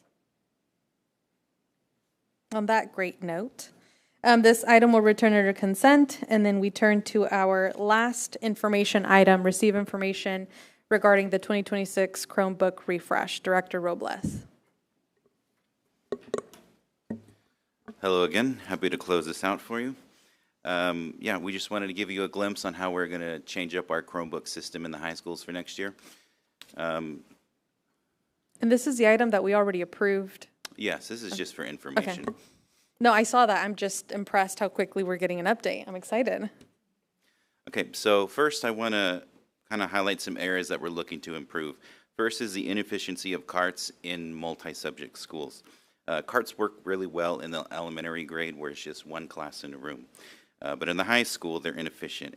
We have 7,000 devices in the high schools right now, and it's still not enough Chromebooks, it's not enough carts to cover all of our subjects. And so every year, the sites leaves them responsible for filling those gaps. This inefficiency leads to kind of an unsustainable overhead, where more Chromebooks and more carts are requested every year, but there's kind of a tug of war between, is the district providing it or is it an unsupported subject? And so this kind of leads to the high schools needing a lot closer to 2 devices per student than a 1-to-1 program. And if a student takes a school-to-home Chromebook home, then now it goes well over 2 to support that student. So despite having all these devices, more devices are needed at home, so the students can work on assignments, email teachers, do other important tasks. We've listened to teacher and parent calls and emails that we get all the time. A recent LCAP survey highlighted the need for devices at home, and school-to-home runs out of devices constantly. So all these kind of point to the increased need for technology in the home as well. School-to-home has limited resources, and it is considered an optional program, but despite this, we get a lot of calls saying we need a device, and it's kind of become an expectation that we can provide them with one. Next point, with 25,000 devices in our entire fleet, the rate of breakage is very high. And because most of the Chromebooks are sitting in carts, it's very hard to track where this damage is coming from. This rate of damage has led to a reduced inventory across all grades, leading to some teachers just not having enough devices in their carts. We've repaired over 1,200 devices just this year, but actual broken devices is over 2,000. Many of the devices are total loss, and this represents this year so far over $113,000 just in out-of-pocket repairs because the devices have been without a warranty for about a year now. And lastly, our inventory is kind of split between a few different vendors and a few different models, and so keeping track of all of these different repair process is a large labor burden on our team to just keep track of everything, and it makes the repair process inefficient, which just increases the turnaround time for getting these devices back to the classrooms. So to address these issues, we're going to deploy 5,400 Chromebooks to grades 9 through 12 and transition them to a more true one-to-one deployment. This represents a reduction in the high school inventory while increasing the amount of subjects that are covered because a student can take their device with them to every single class instead of it being locked into supported subject carts. Students will take their devices home so they can have a device at home for all of our high school students, which will reduce the impact that the high school puts on the school-to-home program, which has those limited resources. Students will be provided a carrying bag to take that back and forth, just like we give to our staff. And the high school students won't need that school-to-home Chromebook, but if they have a need for internet access, school-to-home has hotspots available to them to fill those gaps as well. The devices are checked out directly to a student, just like a staff member is, and so students are responsible for now just their one device. So if they damage it, the damage is localized to a singular student rather than impacting multiple devices, or multiple students, I should say. And we're going to unify our inventory across all of the grades, TK through 12, so this will increase and streamline our repair efficiency. Students will keep their devices over the break, So they'll have a device in hand when summer school or spring or winter sessions roll around. And parents and staff can rest easy knowing that students can work on their assignments at home with a trusted, safe device that is compliant with the standards of the Children's Internet Protection Act. So how we're going to approach this, a change of process like this is going to take time to gain momentum, and we're going to work with teacher administrator feedback to kind of gauge how it's going and see where we can improve over time. In July, we're going to send out an agreement form during the Aries data confirmation, which starts before school, and the form is just going to highlight the specifics of student expectations and care for the device and potential fines that they could incur, and I'll have more on this on the next slide. In August, Technology Services is going to deploy teams to each high school to handle the Chromebook checkout during the early textbook phase before school starts. We're going to team up with other teams as well just to get everything the students need to start next year. After school begins, any remaining students who didn't get it early, they can check it out from the tech aide or from the librarian. And to help with this transition, based on some of the teacher feedback we've had, we're going to have carts available in the libraries that the tech aides can check out a daily loaner device to a student who forgot to charge it or they forgot it at home and they don't have it that day. That way they can still go and have a device that they can use for the day. They just have to return it by the end of the day. To kind of ease the transition period as well, we're going to redeploy some of our old fleet into the classrooms that are considered supported subjects, but it's going to be a much smaller number just to help the teachers and students transition as the students get used to bringing a device every day. That way the teacher has a quick turnaround solution for them. We want to reduce these devices in the classroom over time, though, because they are going to be without warranty, and we're not going to be paying for those out-of-pocket repairs when we have warranty-covered devices that we could be utilizing. Many teachers have requested to keep their charging carts, empty of Chromebooks, just so that they can help students maybe they're not using Chromebooks for that day, so the students some of them can charge their devices during that day. So we sent out an email to teachers saying if you want to keep it, just make sure you label it and we'll work with you on making sure you still have it. And then just the new yearly cycle is that they keep it over all of their breaks, and should a student have an issue over, say, summer vacation, the Chromebook breaks, IT is here all year round, so they can contact us and get that device repaired and redeployed to them before school starts again. And any student that leaves the district, whether they graduate or they leave for any other reason, they must return their device to us so that we can redeploy it. Some of the student expectations I wanted to highlight is that because each Chromebook is checked out to a student, every student is responsible now for that one Chromebook. They're to bring the device charged every day and ready to use. Students are to care for the device in accordance with our guidelines set in our agreement forms, and they're very similar to the staff forms that we give out as well, just tailored to the students. And we understand that accidents will happen, and so the first time a student has an incident that they damage the Chromebook, we're going to waive that incident, so they'll have no cost. Additional incidents will incur $50 fines, and should we need to replace a full device, that fine is up to $400 currently. We're working to set up an insurance portal where families can take advantage of a group discounted rate at about $15 per year. There'll be an enrollment period, and we can be flexible with that. We can make it longer or shorter or reopen it if there's a high demand. That's $15 per year, which covers natural disasters like lightning surge, fire, flood, vandalism, or theft if there's a police report. Hardware malfunctions, they're not going to incur a fine, so if the device has a battery issue or the drive fails, something like that, that's not going to eat up their freebie or incur a fine for them. Fines are recorded in Destiny and Aries, just like they are now for our school-to-home Chromebooks. Fines must have the approval of the Technology Services Department before they're being issued to a student. Every incident is going to be manually reviewed for fairness and accuracy, and we're going to document it with pictures. So we're building a system to coincide with Aries and Destiny to just help track these and keep everything monitored. Students and parents or guardians are going to be clearly notified when a fine is issued. We're going to make sure that communication is clear, and we'll have the documentation as to why. And all these fines will apply to the loaner devices as well. And for TK through 8, it's pretty much status quo. It's 14,400 new devices going into class carts, no take-homes or checkouts. School to home should have increased resources available to all of these lower grades because high schools will be able to have their devices to take home already. And based kind of on some of the teacher feedback we've gotten over the last few years, we've bumped up the spec this year for the class Chromebooks across all grades.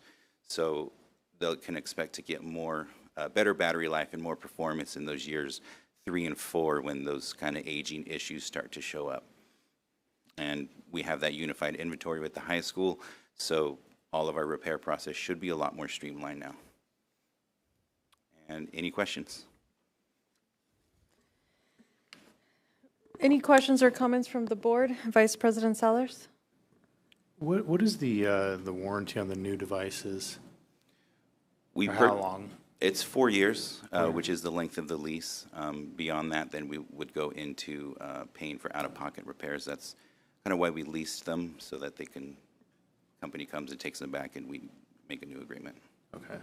Are we looking at any kind of replacement plan that incoming freshmen are receiving a new device? That way we don't have to have years that we're buying or acquiring thousands of them all at the same time, or is that even realistic? So the cycle's going to be that outgoing 12th grade will turn in their devices, we'll assess them and redeploy. Okay. They should be able to last the 4 years if they're taken care of, and we have warranty to make sure that they can keep being repaired. As we get into the later years, that's kind of where we can start looking into options, how we want to kind of tweak the high school plan. But to start, 12th grade will just recycle for the incoming freshmen.